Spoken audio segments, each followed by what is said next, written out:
The Strange Case of Dr. Jekyll and Mr. Hyde by Robert Louis Stevenson. Story of the Door. Mr. Utterson, the lawyer, was a man of a rugged countenance that was never lighted by a smile, cold, scanty, and embarrassed in discourse, backward in sentiment, lean, long, dusty, dreary, and yet somehow lovable. At friendly meetings, and when the wine was to his taste, something eminently human beaconed from his eye, something indeed which never found its way into his talk, but which spoke not only in these silent symbols of the after-dinner face, but more often and loudly in the acts of his life. He was austere with himself, drank gin when he was alone to mortify a taste for vintages, and though he enjoyed the theater, had not crossed the doors of one for 20 years. But he had an approved tolerance for others, sometimes wondering, almost with envy, at the high pressure of spirits involved in their misdeeds, and in any extremity inclined to help rather than to reprove. I incline to Cain's heresy. He used to say quaintly, "I let my brother go to the devil in his own way." In this character, it was frequently his fortune to be the last reputable acquaintance and the last good influence in the lives of down-going men. And to such as these, so long as they came about his chambers, he never marked a shade of change in his demeanor. No doubt the feat was easy to Mr. Utterson, for he was undemonstrative at the best, and even his friendship seemed to be founded in a similar catholicity of good nature. It is the mark of a modest man to accept his friendly circle ready-made from the hands of opportunity, and that was the lawyer's way. His friends were those of his own blood or those whom he had known the longest. His affections, like ivy, were the growth of time. They implied no aptness in the object. Hence, no doubt the bond that united him to Mr. Richard Enfield, his distant kinsman, the well-known man about town. It was a nut to crack for many, what these two could see in each other, or what subject they could find in common. It was reported by those who encountered them in their Sunday walks that they said nothing, looked singularly dull, and would hail with obvious relief the appearance of a friend. For all that, the two men put the greatest store by these excursions, counted them the chief jewel of each week, and not only set aside occasions of pleasure, but even resisted the calls of business, that they might enjoy them uninterrupted. It chanced on one of these rambles that their way led them down a by-street in a busy quarter of London. The street was small and what is called quiet, but it drove a thriving trade on the weekdays. The inhabitants were all doing well, it seemed, and all emulously hoping to do better still, and laying out the surplus of their gains in coquetry, so that the shop fronts stood along that thoroughfare with an air of invitation, like rows of smiling saleswomen. Even on Sunday, when it veiled its more florid charms and lay comparatively empty of passage, the street shone out in contrast to its dingy neighborhood, like a fire in a forest. And with its freshly painted shutters, well-polished brasses, and general cleanliness and gaiety of note, instantly caught and pleased the eye of the passenger. 2 doors from one corner, on the left hand going east the line was broken by the entry of a court, and just at that point, a certain sinister block of building thrust forward its gable on the street. It was 2 stories high, showed no window, nothing but a door on the lower story and a blind forehead of discolored wall on the upper, and bore in every feature the marks of prolonged and sordid negligence. The door, which was equipped with neither bell nor knocker, was blistered and stained. Tramps slouched into the recess and struck matches on the panels. Children kept shop upon the steps. The schoolboy had tried his knife on the moldings. And for close on a generation, no one had appeared to drive away these random visitors or to repair their ravages. Mr. Enfield and the lawyer were on the other side of the by-street. But when they came abreast of the entry, the former lifted up his cane and pointed. "Did you ever remark that door?" he asked, and when his companion had replied in the affirmative, "It is connected in my mind," added he, "with a very odd story." "Indeed," said Mr. Utterson with a slight change of voice, "and what was that?" "Well, it was this way," returned Mr. Enfield. "I was coming home from some place at the end of the world, about 3 o'clock of a black winter morning, and my way lay through a part of town where there was literally nothing to be seen but lamps. Street after street, and all the folks asleep. Street after street, all lighted up as if for a procession, and all as empty as a church. Till at last I got into that state of mind when a man listens and begins to long for the sight of a policeman. All at once I saw 2 figures, one a little man who was stumping along eastward at a good walk, and the other a girl of maybe 8 or 10 who was running as hard as she was able down a cross street. Well, sir, the 2 ran into one another naturally enough at the corner, and then came the horrible part of the thing, for the man trampled calmly over the child's body and left her screaming on the ground. It sounds nothing to hear, but it was hellish to see. It wasn't like a man. It was like some damned juggernaut. I gave a few halloa, took to my heels, collared my gentleman, and brought him back to where there was already quite a group about the screaming child. He was perfectly cool and made no resistance, but gave me one look, so ugly that it brought out the sweat on me like running. The people who had turned out were the girl's own family, and pretty soon the doctor, for whom she had been sent, put in his appearance. Well, the child was not much the worse, more frightened, according to the sawbones, and there, you might have supposed, would be an end to it. But there was one curious circumstance. I had taken a loathing to my gentleman at first sight. So had the child's family, which was only natural. But the doctor's case was what struck me.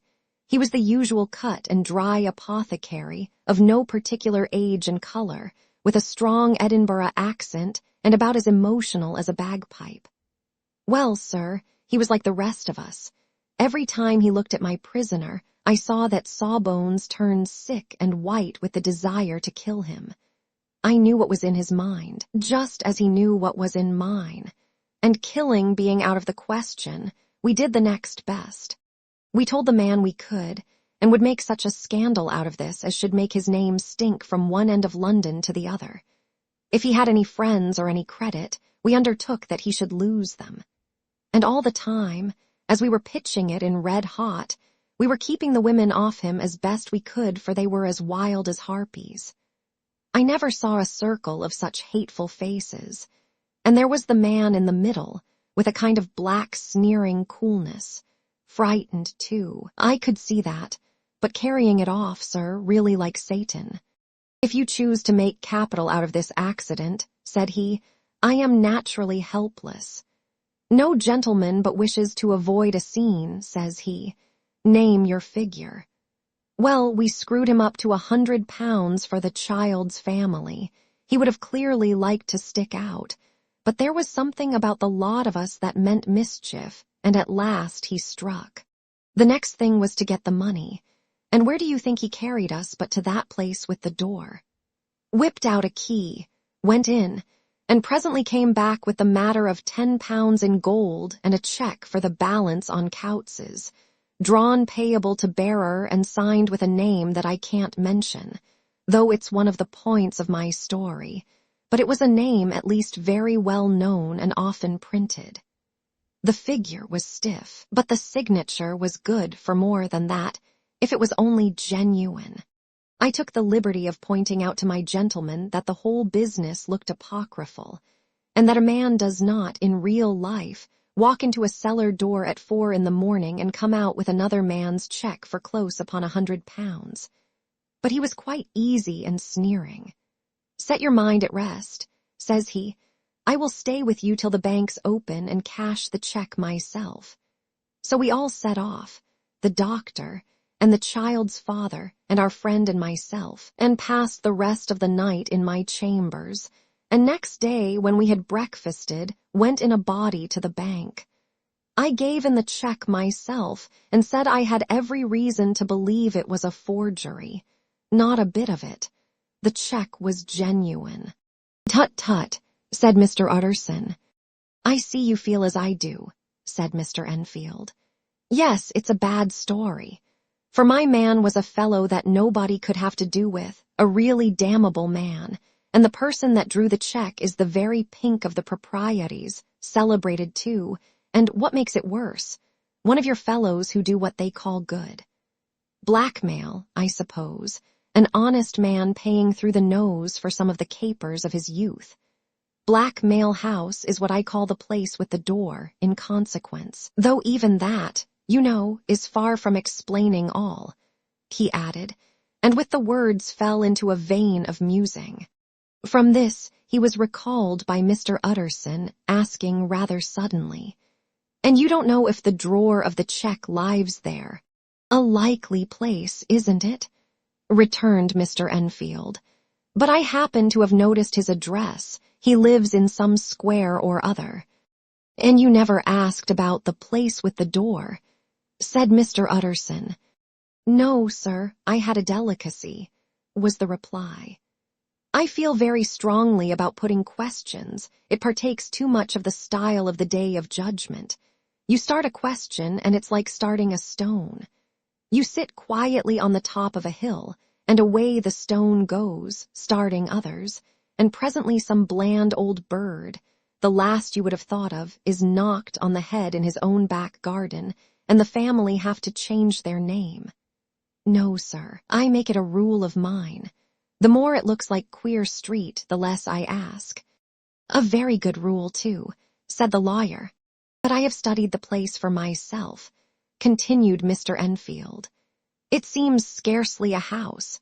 There is no other door, and nobody goes in or out of that one but once in a great while, the gentleman of my adventure. There are 3 windows looking on the court on the first floor, none below. The windows are always shut, but they are clean. And then there is a chimney which is generally smoking, so somebody must live there. And yet it's not so sure, for the buildings are so packed together about the court, that it's hard to say where one ends and another begins." The pair walked on again for a while in silence, and then, "Enfield," said Mr. Utterson, "that's a good rule of yours." "Yes, I think it is," returned Enfield. "But for all that," continued the lawyer, "there's one point I want to ask.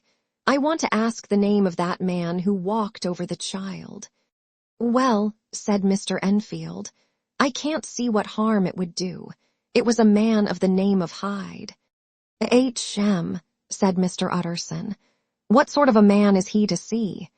"He is not easy to describe.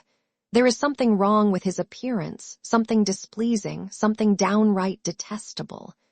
I never saw a man I so disliked, and yet I scarce know why. He must be deformed somewhere. He gives a strong feeling of deformity, although I couldn't specify the point. He's an extraordinary-looking man, and yet I really can name nothing out of the way. No, sir, I can make no hand of it. I can't describe him. And it's not want of memory, for I declare I can see him this moment." Mr. Utterson again walked some way in silence and obviously under a weight of consideration. "You are sure he used a key?" he inquired at last. "My dear sir," began Enfield, surprised out of himself. "Yes, I know," said Utterson. "I know it must seem strange. The fact is, if I do not ask you the name of the other party, it is because I know it already. You see, Richard, your tale has gone home. If you have been inexact in any point, you had better correct it." "I think you might have warned me," returned the other with a touch of sullenness. "But I have been pedantically exact, as you call it. The fellow had a key, and what's more, he has it still. I saw him use it not a week ago." Mr. Utterson sighed deeply but said never a word, and the young man presently resumed. "Here is another lesson to say nothing," said he. "I am ashamed of my long tongue. Let us make a bargain never to refer to this again." "With all my heart," said the lawyer. "I shake hands on that, Richard. Search for Mr. Hyde." That evening Mr. Utterson came home to his bachelor house in somber spirits and sat down to dinner without relish. It was his custom of a Sunday, when this meal was over, to sit close by the fire, a volume of some dry divinity on his reading desk, until the clock of the neighboring church rang out the hour of 12, when he would go soberly and gratefully to bed. On this night, however, as soon as the cloth was taken away, he took up a candle and went into his business room. There he opened his safe, took from the most private part of it a document endorsed on the envelope as Dr. Jekyll's will, and sat down with a clouded brow to study its contents. The will was holograph, for Mr. Utterson, though he took charge of it now that it was made, had refused to lend the least assistance in the making of it. It provided not only that, in case of the decease of Henry Jekyll, M.D., D.C.L., LL.D., F.R.S., etc., all his possessions were to pass into the hands of his friend and benefactor Edward Hyde, but that in case of Dr. Jekyll's disappearance or unexplained absence for any period exceeding 3 calendar months, the said Edward Hyde should step into the said Henry Jekyll's shoes without further delay and free from any burthen or obligation, beyond the payment of a few small sums to the members of the doctor's household. This document had long been the lawyer's eyesore. It offended him both as a lawyer and as a lover of the sane and customary sides of life, to whom the fanciful was the immodest. And hitherto it was his ignorance of Mr. Hyde that had swelled his indignation. Now, by a sudden turn, it was his knowledge. It was already bad enough when the name was but a name of which he could learn no more. It was worse when it began to be clothed upon with detestable attributes. And out of the shifting, insubstantial mists that had so long baffled his eye, there leaped up the sudden, definite presentment of a fiend. "I thought it was madness," he said, as he replaced the obnoxious paper in the safe, "and now I begin to fear it is disgrace." With that he blew out his candle, put on a greatcoat, and set forth in the direction of Cavendish Square, that citadel of medicine, where his friend, the great Dr. Lanyon, had his house and received his crowding patients. If anyone knows, it will be Lanyon, he had thought. The solemn butler knew and welcomed him. He was subjected to no stage of delay, but ushered direct from the door to the dining room where Dr. Lanyon sat alone over his wine. This was a hardy, healthy, dapper, red-faced gentleman with a shock of hair prematurely white and a boisterous and decided manner. At sight of Mr. Utterson, he sprang up from his chair and welcomed him with both hands. The geniality, as was the way of the man, was somewhat theatrical to the eye, but it reposed on genuine feeling. For these two were old friends, old mates both at school and college, both thorough respecters of themselves and of each other, and what does not always follow, men who thoroughly enjoyed each other's company. After a little rambling talk, the lawyer led up to the subject which so disagreeably preoccupied his mind. "I suppose, Lanyon," said he, "you and I must be the two oldest friends that Henry Jekyll has." "I wish the friends were younger," chuckled Dr. Lanyon. "But I suppose we are, and what of that? I see little of him now." "Indeed," said Utterson. "I thought you had a bond of common interest." "We had," was the reply. "But it is more than 10 years since Henry Jekyll became too fanciful for me. He began to go wrong in mind, and though of course I continue to take an interest in him for old sake's sake, as they say, I see and I have seen devilish little of the man. Such unscientific balderdash, added the doctor, flushing suddenly purple, would have estranged Damon and Pythias. This little spirit of temper was somewhat of a relief to Mr. Utterson.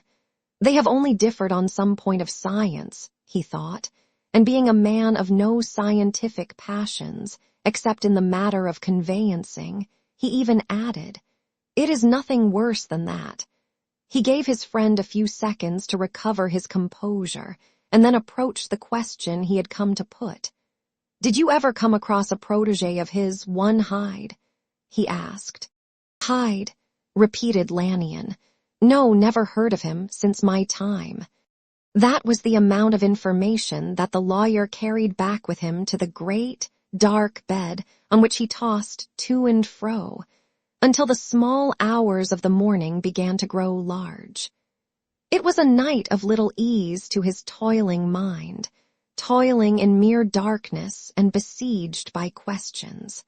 6 o'clock struck on the bells of the church that was so conveniently near to Mr. Utterson's dwelling, and still he was digging at the problem.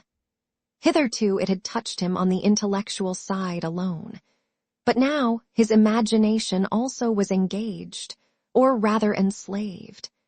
And as he lay and tossed in the gross darkness of the night and the curtained room, Mr. Enfield's tale went by before his mind in a scroll of lighted pictures. He would be aware of the great field of lamps of a nocturnal city, then of the figure of a man walking swiftly, then of a child running from the doctor's, and then these met, and that human juggernaut trod the child down and passed on regardless of her screamus, or else he would see a room in a rich house, where his friend lay asleep, dreaming and smiling at his dreams.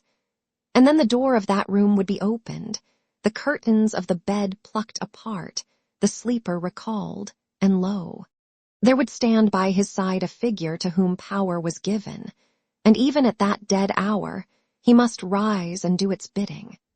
The figure in these two phases haunted the lawyer all night, and if at any time he dozed over, it was but to see it glide more stealthily through sleeping houses, or move the more swiftly and still the more swiftly, even to dizziness, through wider labyrinths of lamplighted city, and at every street corner crush a child and leave her screaming. And still the figure had no face by which he might know it. Even in his dreams, it had no face, or one that baffled him and melted before his eyes. And thus it was that there sprang up and grew apace in the lawyer's mind a singularly strong, almost an inordinate, curiosity to behold the features of the real Mr. Hyde. If he could but once set eyes on him, he thought the mystery would lighten and perhaps roll altogether away, as was the habit of mysterious things when well examined. He might see a reason for his friend's strange preference or bondage, call it which you please, and even for the startling clause of the will. At least it would be a face worth seeing, the face of a man who was without bowels of mercy, a face which had but to show itself to raise up, in the mind of the unimpressionable Enfield, a spirit of enduring hatred. From that time forward, Mr. Utterson began to haunt the door in the by-street of shops.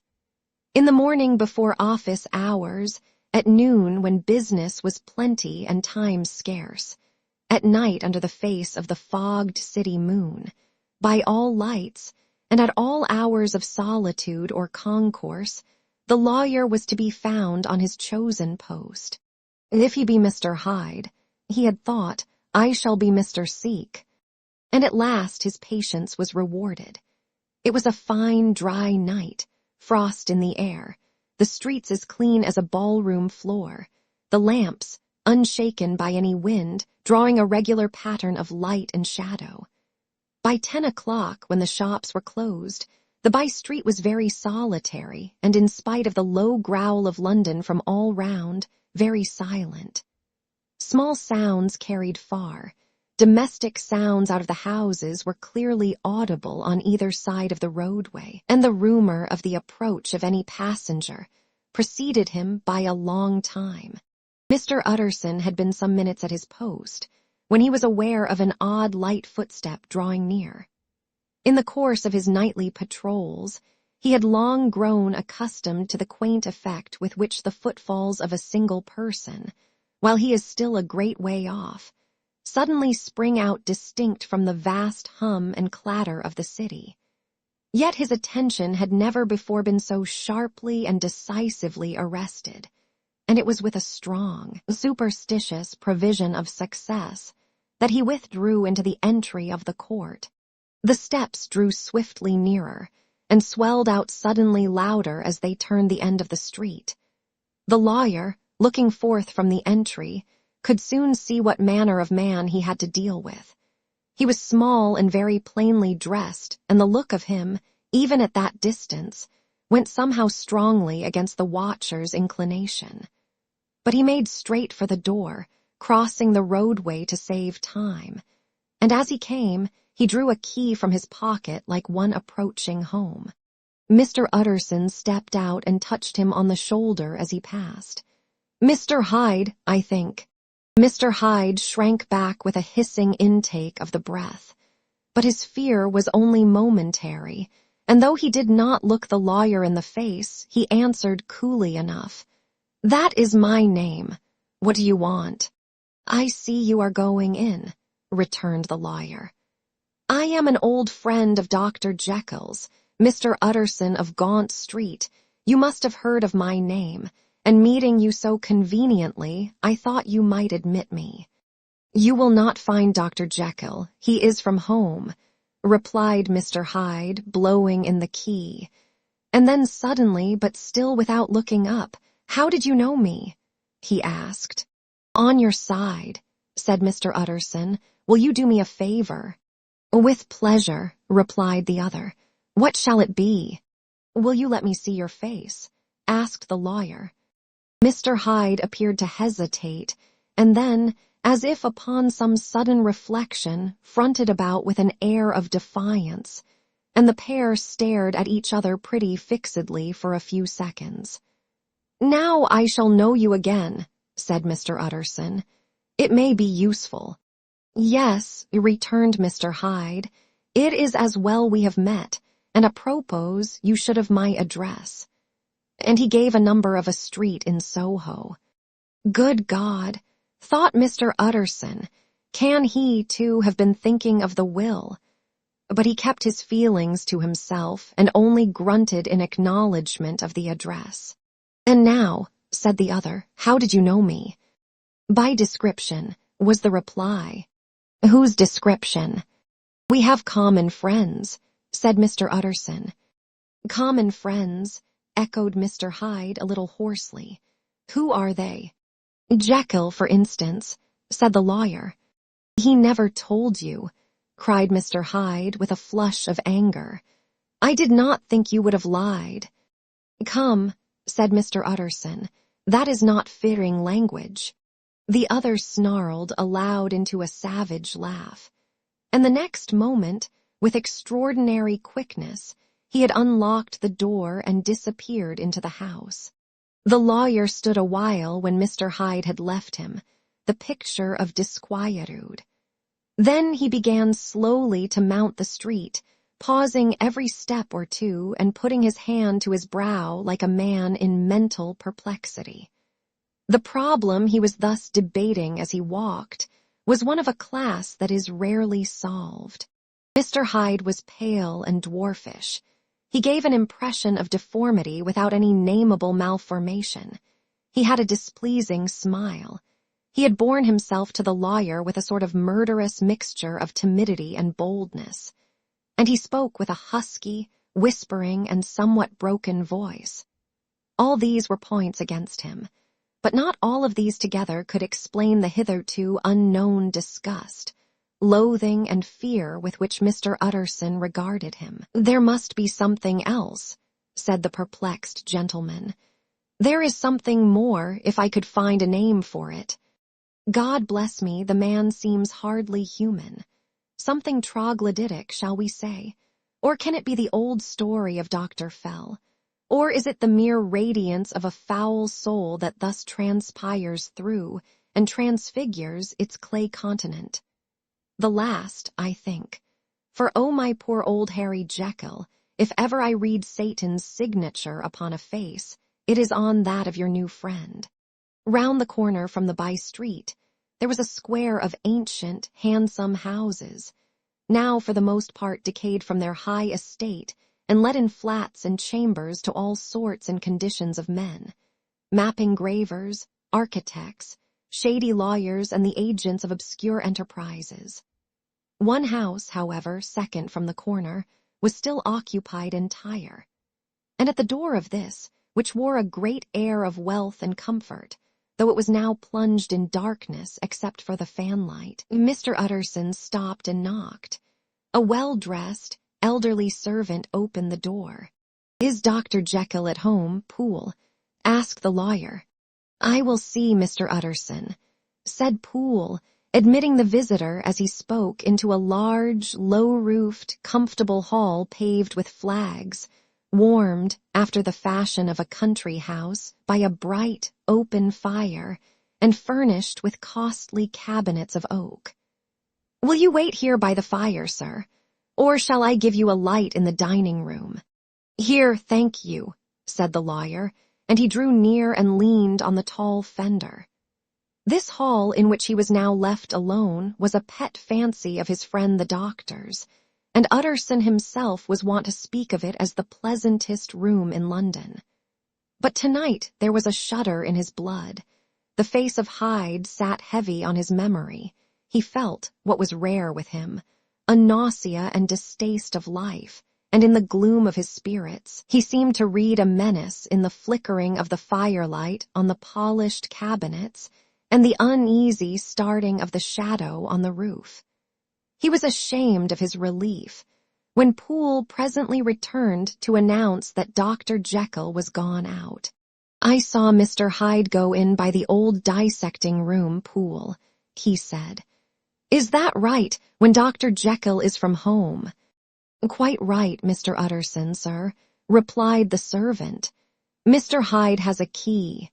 Your master seems to repose a great deal of trust in that young man, Poole," resumed the other musingly.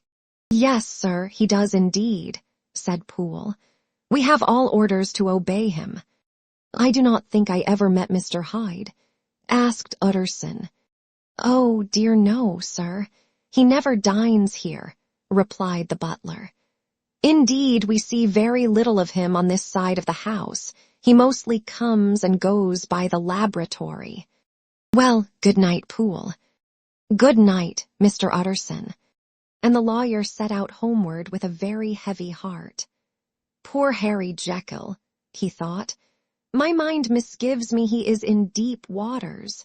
He was wild when he was young, a long while ago to be sure, but in the law of God there is no statute of limitations. Aye, it must be that, the ghost of some old sin, the cancer of some concealed disgrace. Punishment coming, pede claudo, years after memory has forgotten and self-love condone the fault." And the lawyer, scared by the thought, brooded a while on his own past, groping in all the corners of memory, lest by chance some jack-in-the-box of an old iniquity should leap to light there. His past was fairly blameless. Few men could read the rolls of their life with less apprehension. Yet he was humbled to the dust by the many ill things he had done, and raised up again into a sober and fearful gratitude by the many he had come so near to doing yet avoided. And then by a return on his former subject, he conceived a spark of hope. This Master Hyde, if he were studied, thought he, must have secrets of his own, black secrets by the look of him, secrets compared to which poor Jekyll's worst would be like sunshine. Things cannot continue as they are. It turns me cold to think of this creature stealing like a thief to Harry's bedside. Poor Harry, what awakening! And the danger of it, for if this Hyde suspects the existence of the will, he may grow impatient to inherit. I must put my shoulders to the wheel, if Jekyll will but let me. he added, "if Jekyll will only let me." For once more he saw before his mind's eye, as clear as transparency, the strange clauses of the will. Dr. Jekyll was quite at ease.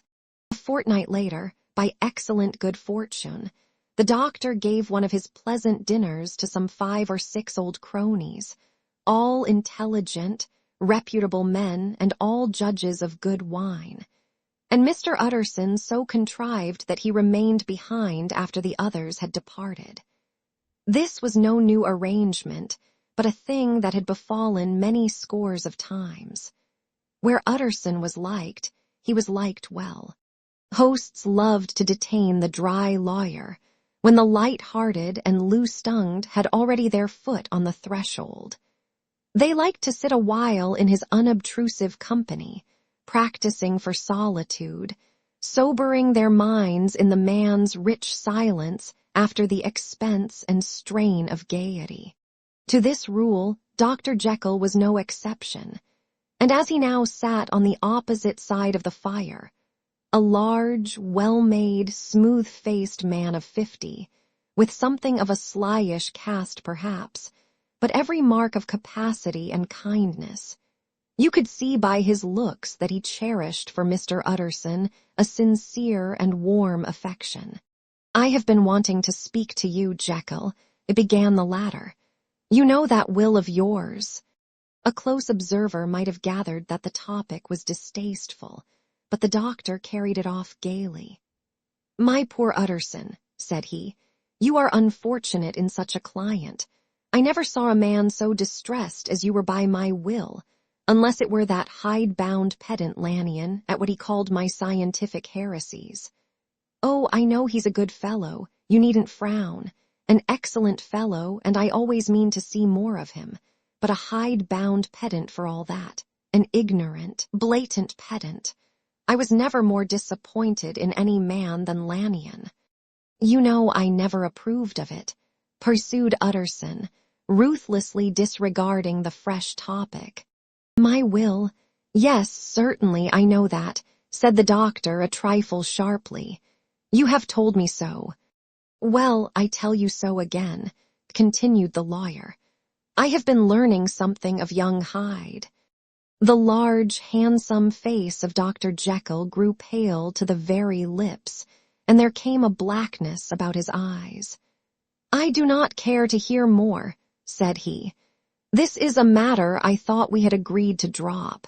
"What I heard was abominable," said Utterson. "It can make no change. You do not understand my position," returned the doctor with a certain incoherency of manner. "I am painfully situated, Utterson. My position is a very strange one. It is one of those affairs that cannot be mended by talking." "Jekyll," said Utterson, "you know me. I am a man to be trusted. Make a clean breast of this in confidence, and I make no doubt I can get you out of it." "My good Utterson," said the doctor, "this is very good of you, this is downright good of you, and I cannot find words to thank you in. I believe you fully. I would trust you before any man alive, I before myself, if I could make the choice. But indeed it isn't what you fancy. It is not as bad as that. And just to put your good heart at rest, I will tell you one thing. The moment I choose, I can be rid of Mr. Hyde. I give you my hand upon that, and I thank you again and again. And I will just add one little word, Utterson, that I'm sure you'll take in good part. This is a private matter, and I beg of you to let it sleep." Utterson reflected a little, looking in the fire. "I have no doubt you are perfectly right," he said at last, getting to his feet. "Well, but since we have touched upon this business, and for the last time I hope," continued the doctor, "there is one point I should like you to understand. I have really a very great interest in poor Hyde. I know you have seen him, he told me so, and I fear he was rude.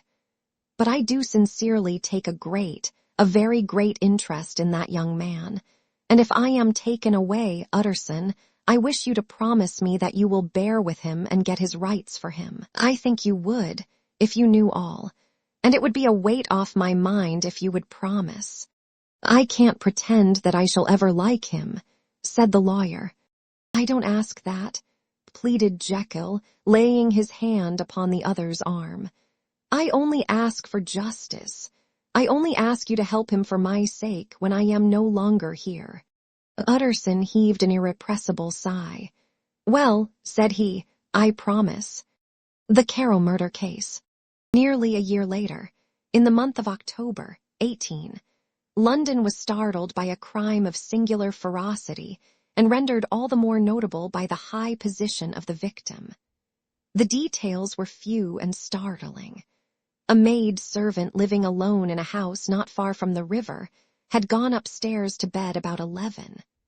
Although a fog rolled over the city in the small hours, the early part of the night was cloudless, and the lane, which the maid's window overlooked, was brilliantly lit by the full moon. It seems she was romantically given, for she sat down upon her box, which stood immediately under the window, and fell into a dream of musing. Never, she used to say, with streaming tears, when she narrated that experience, never had she felt more at peace with all men or thought more kindly of the world. And as she so sat, she became aware of an aged, beautiful gentleman with white hair, drawing near along the lane, and advancing to meet him. Another and very small gentleman, to whom at first she paid less attention. When they had come within speech, which was just under the maid's eyes, the older man bowed, and accosted the other with a very pretty manner of politeness. It did not seem as if the subject of his address were of great importance. Indeed, from his pointing, it sometimes appeared as if he were only inquiring his way. But the moon shone on his face as he spoke, and the girl was pleased to watch it. It seemed to breathe such an innocent and old-world kindness of disposition, yet with something high, too, as of a well-founded self-content. Presently her eye wandered to the other, and she was surprised to recognize in him a certain Mr. Hyde, who had once visited her master, and for whom she had conceived a dislike. He had in his hand a heavy cane with which he was trifling, but he answered never a word, and seemed to listen with an ill-contained impatience. And then all of a sudden he broke out in a great flame of anger, stamping with his foot, brandishing the cane, and carrying on, as the maid described it, like a madman. The old gentleman took a step back, with the air of one very much surprised and a trifle hurt, and at that Mr. Hyde broke out of all bounds and clubbed him to the earth. And next moment, with ape-like fury, he was trampling his victim underfoot and hailing down a storm of blows, under which the bones were audibly shattered and the body jumped upon the roadway. At the horror of these sights and sounds, the maid fainted. It was 2:00 when she came to herself and called for the police. The murderer was gone long ago, but there lay his victim in the middle of the lane, incredibly mangled.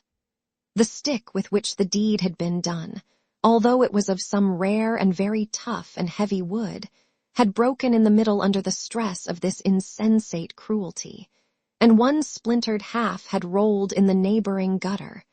The other, without doubt, had been carried away by the murderer. A purse and gold watch were found upon the victim, but no cards or papers, except a sealed and stamped envelope, which he had been probably carrying to the post, and which bore the name and address of Mr. Utterson. This was brought to the lawyer the next morning, before he was out of bed, and he had no sooner seen it and been told the circumstances than he shot out a solemn lip. "I shall say nothing till I have seen the body," said he. "This may be very serious. Have the kindness to wait while I dress." And with the same grave countenance he hurried through his breakfast and drove to the police station, whither the body had been carried. As soon as he came into the cell, he nodded. "Yes," said he, "I recognize him. I am sorry to say that this is Sir Danvers Carew." "Good God, sir," exclaimed the officer, "is it possible?" and the next moment his eye lighted up with professional ambition. "This will make a deal of noise," he said, "and perhaps you can help us to the man." And he briefly narrated what the maid had seen and showed the broken stick. Mr. Utterson had already quailed at the name of Hyde. But when the stick was laid before him, he could doubt no longer. Broken and battered as it was, he recognized it for one that he had himself presented many years before to Henry Jekyll. "Is this Mr. Hyde a person of small stature?" he inquired. "Particularly small and particularly wicked-looking, is what the maid calls him," said the officer. Mr. Utterson reflected, and then, raising his head, "If you will come with me in my cab," he said, "I think I can take you to his house." It was by this time about 9 in the morning, and the first fog of the season. A great chocolate-colored pall lowered over heaven, but the wind was continually charging and routing these embattled vapors, so that as the cab crawled from street to street, Mr. Utterson beheld a marvelous number of degrees and hues of twilight. For here it would be dark like the back end of evening, and there would be a glow of a rich, lurid brown, like the light of some strange conflagration. And here, for a moment, the fog would be quite broken up, and a haggard shaft of daylight would glance in between the swirling wreaths. The dismal quarter of Soho seen under these changing glimpses, with its muddy ways and slatternly passengers, and its lamps, which had never been extinguished or had been kindled afresh to combat this mournful reinvasion of darkness, seemed, in the lawyer's eyes, like a district of some city in a nightmare. The thoughts of his mind, besides, were of the gloomiest dye, and when he glanced at the companion of his drive, he was conscious of some touch of that terror of the law and the law's officers, which may at times assail the most honest. As the cab drew up before the address indicated, the fog lifted a little and showed him a dingy street, a gin palace, a low French eating house, a shop for the retail of penny numbers and twopenny salads, many ragged children huddled in the doorways, and many women of many different nationalities passing out, key in hand, to have a morning glass. And the next moment the fog settled down again upon that part, as brown as umber, and cut him off from his blackguardly surroundings. This was the home of Henry Jekyll's favorite, of a man who was heir to 250,000 sterling. An ivory-faced and silvery-haired old woman opened the door. She had an evil face, smoothed by hypocrisy, but her manners were excellent. Yes, she said, this was Mr. Hyde's, but he was not at home. He had been in that night very late, but he had gone away again in less than an hour. There was nothing strange in that. His habits were very irregular, and he was often absent. For instance, it was nearly 2 months since she had seen him till yesterday. "Very well, then, we wish to see his rooms," said the lawyer, and when the woman began to declare it was impossible, "I had better tell you who this person is," he added. "This is Inspector Newcomen of Scotland Yard." A flash of odious joy appeared upon the woman's face. "Ah," said she, "he is in trouble. What has he done?" Mr. Utterson and the inspector exchanged glances. "He don't seem a very popular character," observed the latter. "And now, my good woman, just let me and this gentleman have a look about us." In the whole extent of the house, which but for the old woman remained otherwise empty, Mr. Hyde had only used a couple of rooms, but these were furnished with luxury and good taste. A closet was filled with wine, the plate was of silver, the napery elegant. A good picture hung upon the walls, a gift, as Utterson supposed, from Henry Jekyll, who was much of a connoisseur, and the carpets were of many plies and agreeable in color. At this moment, however, the rooms bore every mark of having been recently and hurriedly ransacked. Clothes lay about the floor, with their pockets inside out. Lock-fast drawers stood open, and on the hearth there lay a pile of gray ashes, as though many papers had been burned. From these embers the inspector disinterred the butt end of a green check-book, which had resisted the action of the fire. The other half of the stick was found behind the door, and as this clinched his suspicions, the officer declared himself delighted. A visit to the bank, where several £1,000s were found to be lying to the murderer's credit, completed his gratification. "You may depend upon it, sir," he told Mr. Utterson. "I have him in my hand. He must have lost his head, or he never would have left the stick or, above all, burned the check-book. Why, money's life to the man. We have nothing to do but wait for him at the bank and get out the handbills." This last, however, was not so easy of accomplishment, for Mr. Hyde had numbered few familiars. Even the master of the servant maid had only seen him twice. His family could nowhere be traced. He had never been photographed, and the few who could describe him differed widely, as common observers will. Only on one point were they agreed, and that was the haunting sense of unexpressed deformity with which the fugitive impressed his beholders. Incident of the letter. It was late in the afternoon, when Mr. Utterson found his way to Dr. Jekyll's door, where he was at once admitted by Poole, and carried down by the kitchen offices and across a yard which had once been a garden, to the building which was indifferently known as the laboratory or dissecting roomus.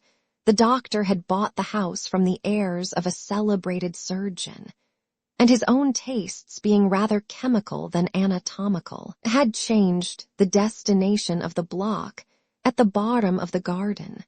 It was the first time that the lawyer had been received in that part of his friend's quarters, and he eyed the dingy, windowless structure with curiosity, and gazed round with a distasteful sense of strangeness as he crossed the theatre, once crowded with eager students, and now lying gaunt and silent, the tables laden with chemical apparatus, the floor strewn with crates and littered with packing straw, and the light falling dimly through the foggy cupola. At the further end, a flight of stairs mounted to a door covered with red baize, and through this, Mr. Utterson was at last received into the doctor's cabinet. It was a large room fitted round with glass presses, furnished, among other things, with a cheval-glass and a business table, and looking out upon the court by 3 dusty windows barred with iron. The fire burned in the grate. A lamp was set lighted on the chimney shelf, for even in the houses the fog began to lie thickly, and there, close up to the warmth, sat Dr. Jekyll, looking deathly sick. He did not rise to meet his visitor, but held out a cold hand and bade him welcome in a changed voice. "And now," said Mr. Utterson, as soon as Poole had left them, "you have heard the news." The doctor shuddered. "They were crying it in the square," he said. "I heard them in my dining room." "One word," said the lawyer. "Carroll was my client, but so are you, and I want to know what I am doing. You have not been mad enough to hide this fellow." "Utterson, I swear to God," cried the doctor. "I swear to God I will never set eyes on him again. I bind my honor to you that I am done with him in this world. It is all at an end. And indeed he does not want my help. You do not know him as I do. He is safe. He is quite safe. Mark my words, he will never more be heard of." The lawyer listened gloomily. He did not like his friend's feverish manner. "You seem pretty sure of him," said he, "and for your sake I hope you may be right. If it came to a trial, your name might appear." "I am quite sure of him," replied Jekyll. "I have grounds for certainty that I cannot share with anyone, but there is one thing on which you may advise me. I have received a letter, and I am at a loss whether I should show it to the police. I should like to leave it in your hands, Utterson. You would judge wisely, I am sure. I have so great a trust in you. You fear, I suppose, that it might lead to his detection?" asked the lawyer. "No," said the other. "I cannot say that I care what becomes of Hyde. I am quite done with him. I was thinking of my own character, which this hateful business has rather exposed." Utterson ruminated a while. He was surprised at his friend's selfishness and yet relieved by it. "Well," said he at last, "let me see the letter." The letter was written in an odd, upright hand and signed Edward Hyde. And it signified, briefly enough, that the writer's benefactor, Dr. Jekyll, whom he had long so unworthily repaid for 1,000 generosities, need labor under no alarm for his safety, as he had means of escape on which he placed a sure dependence. The lawyer liked this letter well enough. It put a better color on the intimacy than he had looked for, and he blamed himself for some of his past suspicions. "Have you the envelope?" he asked. "I burned it," replied Jekyll, "before I thought what I was about, but it bore no postmark. The note was handed in." "Shall I keep this and sleep upon it?" asked Utterson. "I wish you to judge for me entirely," was the reply. "I have lost confidence in myself." "Well, I shall consider," returned the lawyer. "And now one word more. It was Hyde who dictated the terms in your will about that disappearance." The doctor seemed seized with a qualm of faintness. He shut his mouth tight and nodded. "I knew it," said Utterson. "He meant to murder you. You had a fine escape." "I have had what is far more to the purpose," returned the doctor solemnly. "I have had a lesson. O God, Utterson, what a lesson I have had." And he covered his face for a moment with his hands. On his way out, the lawyer stopped and had a word or two with Poole. "By the by," said he, "there was a letter handed in today. What was the messenger like?" But Poole was positive nothing had come except by post, and only circulars by that, he added. This news sent off the visitor with his fears renewed. Plainly the letter had come by the laboratory door. Possibly, indeed, it had been written in the cabinet, and if that were so, it must be differently judged and handled with the more caution. The newsboys, as he went, were crying themselves hoarse along the footways. Special edition. Shocking murder of an M.P. That was the funeral oration of one friend and client, and he could not help a certain apprehension lest the good name of another should be sucked down in the eddy of the scandal. It was, at least, a ticklish decision that he had to make, and self-reliant as he was by habit, he began to cherish a longing for advice. It was not to be had directly, but perhaps, he thought, it might be fished for. Presently after, he sat on one side of his own hearth, with Mr. Guest, his head clerk, upon the other, and midway between, at a nicely calculated distance from the fire, a bottle of a particular old wine that had long dwelt unsunned in the foundations of his house. The fog still slept on the wing above the drowned city, where the lamps glimmered like carbuncles, and through the muffle and smother of these fallen clouds, the procession of the town's life was still rolling in through the great arteries with a sound as of a mighty wind. But the room was gay with firelight. In the bottle the acids were long ago resolved. The imperial dye had softened with time, as the color grows richer in stained windows, and the glow of hot autumn afternoons on hillside vineyards was ready to be set free and to disperse the fogs of London. Insensibly, the lawyer melted. There was no man from whom he kept fewer secrets than Mr. Guest, and he was not always sure that he kept as many as he meant. Guest had often been on business to the doctor's. He knew Poole. He could scarce have failed to hear of Mr. Hyde's familiarity about the house. He might draw conclusions. Was it not as well, then, that he should see a letter which put that mystery to right? And above all, since Guest, being a great student and critic of handwriting, would consider the step natural and obliging. The clerk, besides, was a man of counsel. He could scarce read so strange a document without dropping a remark, and by that remark Mr. Utterson might shape his future course. "This is a sad business about Sir Danvers," he said. "Yes, sir, indeed. It has elicited a great deal of public feeling," returned Guest. "The man, of course, was mad." "I should like to hear your views on that," replied Utterson. "I have a document here in his handwriting. It is between ourselves, for I scarce know what to do about it. It is an ugly business at the best. But there it is, quite in your way, a murderer's autograph." Guest's eyes brightened, and he sat down at once and studied it with passion. "No, sir," he said, "not mad, but it is an odd hand."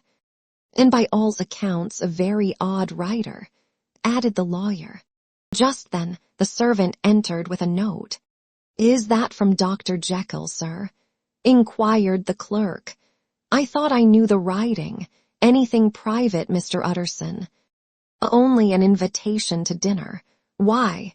Do you want to see it?" "One moment. I thank you, sir." And the clerk laid the 2 sheets of paper alongside and sedulously compared their contents. "Thank you, sir," he said at last, returning both. "It's a very interesting autograph." There was a pause, during which Mr. Utterson struggled with himself. "Why did you compare them, Guest?" he inquired suddenly. "Well, sir," returned the clerk, "there's a rather singular resemblance. The 2 hands are in many points identical, only differently sloped." "Rather quaint," said Utterson. "It is, as you say, rather quaint," returned Guest. "I wouldn't speak of this note, you know," said the master. "No, sir," said the clerk, "I understand." But no sooner was Mr. Utterson alone that night than he locked the note into his safe, where it reposed from that time forward. What? He thought. Henry Jekyll forged for a murderer, and his blood ran cold in his veins. Incident of Dr. Lanyon. Time ran on. Thousands of pounds were offered in reward, for the death of Sir Danvers was rescented as a public injury. But Mr. Hyde had disappeared out of the ken of the police as though he had never existed. Much of his past was unearthed, indeed, and all disreputable tales came out of the man's cruelty, at once so callous and violent, of his vile life, of his strange associates, of the hatred that seemed to have surrounded his career, but of his present whereabouts, not a whisper. From the time he had left the house in Soho on the morning of the murder, he was simply blotted out, and gradually, as time drew on, Mr. Utterson began to recover from the hotness of his alarm, and to grow more at quiet with himself. The death of Sir Danvers was, to his way of thinking, more than paid for by the disappearance of Mr. Hyde. Now that evil influence had been withdrawn, a new life began for Dr. Jekyll. He came out of his seclusion, renewed relations with his friends, became once more their familiar guest and entertainer. And whilst he had always been known for charities, he was now no less distinguished for religion. He was busy, he was much in the open air, he did good. His face seemed to open and brighten, as if with an inward consciousness of service. And for more than 2 months the doctor was at peace. On the 8th of January, Utterson had dined at the doctor's with a small party. Lanyon had been there, and the face of the host had looked from one to the other as in the old days when the trio were inseparable friends. On the 12th, and again on the 14th, the door was shut against the lawyer. The doctor was confined to the house, Poole said, and saw no one. On the 15th, he tried again, and was again refused, and having now been used for the last 2 months to see his friend almost daily, he found this return of solitude to weigh upon his spirits. The 5th night he had in guest to dine with him, and the 6th he betook himself to Dr. Lannion's. There at least he was not denied admittance, but when he came in, he was shocked at the change which had taken place in the doctor's appearance. He had his death warrant written legibly upon his face. The rosy man had grown pale, his flesh had fallen away, he was visibly balder and older, and yet it was not so much these tokens of a swift physical decay that arrested the lawyer's notice, as a look in the eye and quality of manner that seemed to testify to some deep-seated terror of the mind. It was unlikely that the doctor should fear death, and yet that was what Utterson was tempted to suspect. Yes, he thought, he is a doctor, he must know his own state and that his days are counted, and the knowledge is more than he can bear. And yet when Utterson remarked on his ill looks, it was with an air of great firmness that Lannion declared himself a doomed man. "I have had a shock," he said, "and I shall never recover. It is a question of weeks. Well, life has been pleasant. I liked it. Yes, sir, I used to like it. I sometimes think if we knew all, we should be more glad to get away." "Jekyll is ill, too," observed Utterson. "Have you seen him?" Lannion's face changed, and he held up a trembling hand. "I wish to see or hear no more of Dr. Jekyll," he said in a loud, unsteady voice. "I am quite done with that person, and I beg that you will spare me any allusion to one whom I regard as dead." "Tut, tut," said Mr. Utterson, and then after a considerable pause, "Can't I do anything?" he inquired. "We are 3 very old friends, Lannion. We shall not live to make others." "Nothing can be done," returned Lannion. "Ask himself." "He will not see me," said the lawyer. "I am not surprised at that," was the reply. "Some day, Utterson, after I am dead, you may perhaps come to learn the right and wrong of this. I cannot tell you. And in the meantime, if you can sit and talk with me of other things, for God's sake, stay and do so. But if you cannot keep clear of this accursed topic, then in God's name go, for I cannot bear it."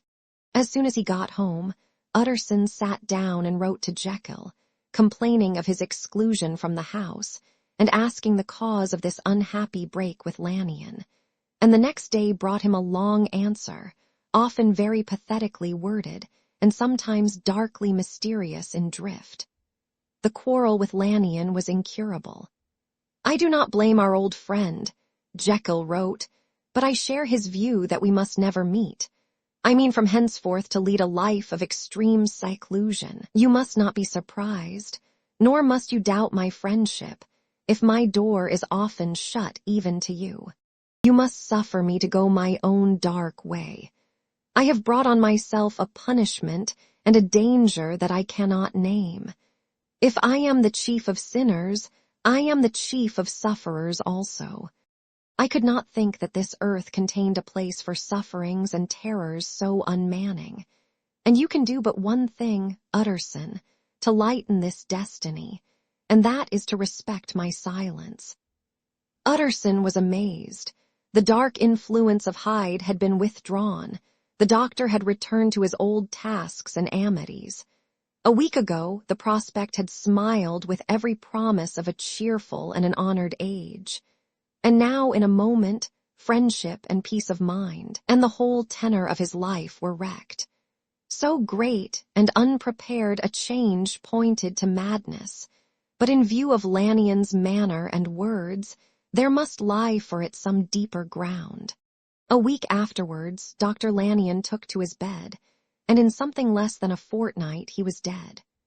The night after the funeral, at which he had been sadly affected, Utterson locked the door of his business room, and sitting there by the light of a melancholy candle, drew out and set before him an envelope addressed by the hand and sealed with the seal of his dead friend.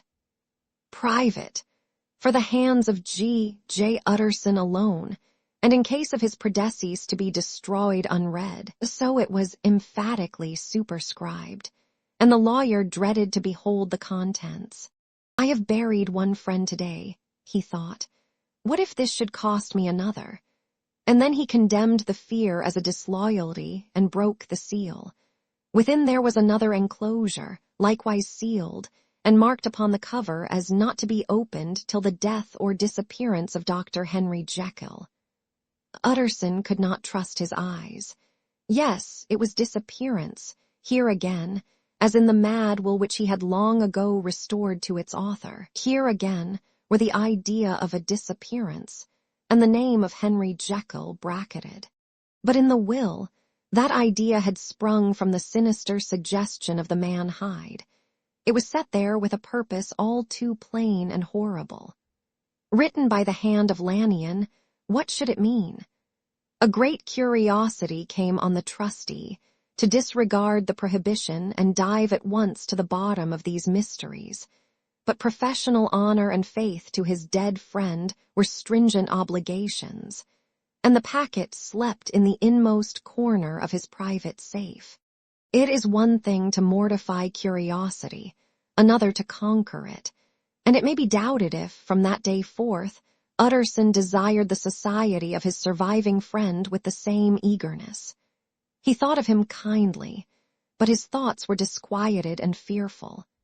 He went to call indeed, but he was perhaps relieved to be denied admittance. Perhaps, in his heart, he preferred to speak with Poole upon the doorstep and surrounded by the air and sounds of the open city, rather than to be admitted into that house of voluntary bondage, and to sit and speak with its inscrutable recluse. Poole had, indeed, no very pleasant news to communicate. The doctor, it appeared, now more than ever confined himself to the cabinet over the laboratory, where he would sometimes even sleep. He was out of spirits. He had grown very silent. He did not read. It seemed as if he had something on his mind. Utterson became so used to the unvarying character of these reports that he fell off little by little in the frequency of his visits. Incident at the window. It chanced on Sunday, when Mr. Utterson was on his usual walk with Mr. Enfield, that their way lay once again through the by-street, and that when they came in front of the door, both stopped to gaze on it. "Well," said Enfield, "that story's at an end at least. We shall never see more of Mr. Hyde." "I hope not," said Utterson. "Did I ever tell you that I once saw him and shared your feeling of repulsion?" "It was impossible to do the one without the other," returned Enfield. "And by the way, what an ass you must have thought me, not to know that this was a back way to Dr. Jekyll's. It was partly your own fault that I found it out, even when I did." "So you found it out, did you?" said Utterson. "But if that be so, we may step into the court and take a look at the windows. To tell you the truth, I am uneasy about poor Jekyll, and even outside I feel as if the presence of a friend might do him good." The court was very cool and a little damp, and full of premature twilight, although the sky, high up overhead, was still bright with sunset.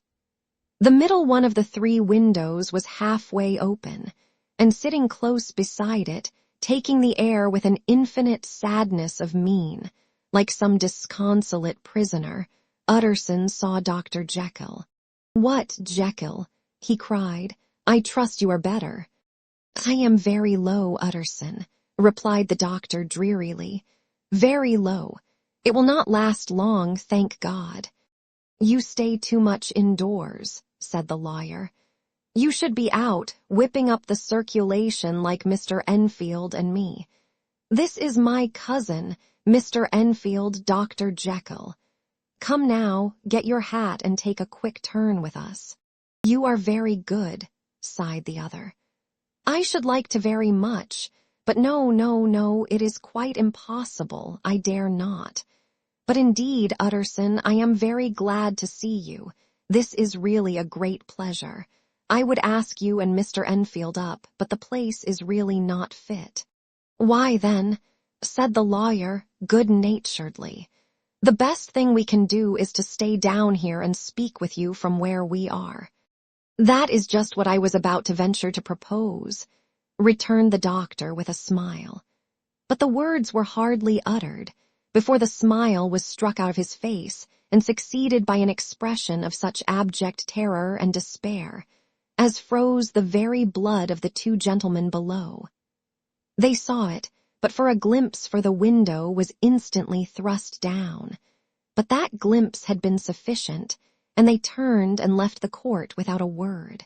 In silence, too, they traversed the by-street, and it was not until they had come into a neighboring thoroughfare, where even upon a Sunday there were still some stirrings of life, that Mr. Utterson at last turned and looked at his companion.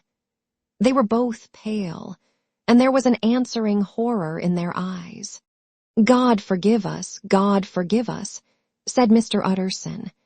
But Mr. Enfield only nodded his head very seriously and walked on once more in silence. The last night, Mr. Utterson was sitting by his fireside one evening after dinner, when he was surprised to receive a visit from Poole. "Bless me, Poole, what brings you here?" he cried, and then taking a second look at him, "What ails you?" He added, "Is the doctor ill?" "Mr. Utterson," said the man, "there is something wrong." "Take a seat, and here is a glass of wine for you," said the lawyer. "Now, take your time, and tell me plainly what you want." "You know the doctor's ways, sir," replied Poole, "and how he shuts himself up. Well, he's shut up again in the cabinet, and I don't like it, sir. I wish I may die if I like it. Mr. Utterson, sir, I'm afraid." "Now, my good man," said the lawyer, "be explicit. What are you afraid of?" "I've been afraid for about a week," returned Poole, doggedly disregarding the question, "and I can bear it no more." The man's appearance amply bore out his words. His manner was altered for the worse, and except for the moment when he had first announced his terror, he had not once looked the lawyer in the face. Even now he sat with a glass of wine untasted on his knee, and his eyes directed to a corner of the floor. "I can bear it no more," he repeated. "Come," said the lawyer, "I see you have some good reason, Poole. I see there is something seriously amiss. Try to tell me what it is." "I think there's been foul play," said Poole hoarsely. "Foul play," cried the lawyer, a good deal frightened and rather inclined to be irritated in consequence. "What foul play? What does the man mean?" "I daren't say, sir," was the answer. "But will you come along with me and see for yourself?" Mr. Utterson's only answer was to rise and get his hat and greatcoat, but he observed with wonder the greatness of the relief that appeared upon the butler's face, and perhaps with no less, that the wine was still untasted when he set it down to follow. It was a wild, cold, seasonable night of March, with a pale moon, lying on her back as though the wind had tilted her, and flying wrack of the most diaphanous and lawny texture. The wind made talking difficult, and flecked the blood into the face. It seemed to have swept the streets unusually bare of passengers, besides, for Mr. Utterson thought he had never seen that part of London so deserted. He could have wished it otherwise. Never in his life had he been conscious of so sharp a wish to see and touch his fellow creatures. For struggle as he might, there was borne in upon his mind a crushing anticipation of calamity. The square, when they got there, was full of wind and dust, and the thin trees in the garden were lashing themselves along the railing. Poole, who had kept all the way a pace or two ahead, now pulled up in the middle of the pavement, and in spite of the biting weather, took off his hat and mopped his brow with a red pocket handkerchief. But for all the hurry of his coming, These were not the dews of exertion that he wiped away, but the moisture of some strangling anguish. For his face was white and his voice, when he spoke, harsh and broken. "Well, sir," he said, "here we are, and God grant there be nothing wrong." "Amen, Poole," said the lawyer. Thereupon the servant knocked in a very guarded manner. The door was opened on the chain, and a voice asked from within, "Is that you, Poole?" "It's all right," said Poole. "Open the door." The hall, when they entered it, was brightly lighted up. The fire was built high, and about the hearth the whole of the servants, men and women, stood huddled together like a flock of sheep. At the sight of Mr. Utterson, the housemaid broke into hysterical whimpering, and the cook, crying out, "Bless God, it's Mr. Utterson," ran forward as if to take him in her arms. What, are you all here?" said the lawyer peevishly. "Very irregular, very unseemly, your master would be far from pleased." "They're all afraid," said Poole. Blank silence followed, no one protesting. Only the maid lifted her voice and now wept loudly. "Hold your tongue," Poole said to her, with a ferocity of accent that testified to his own jangled nerves. And indeed, when the girl had so suddenly raised the note of her lamentation, they had all started and turned towards the inner door with faces of dreadful expectation. "And now," continued the butler, addressing the knife boy, "reach me a candle, and we'll get this through hands at once." And then he begged Mr. Utterson to follow him, and led the way to the back garden. "Now, sir," said he, "you come as gently as you can. I want you to hear, and I don't want you to be heard. And see here, sir, if by any chance he was to ask you in, don't go."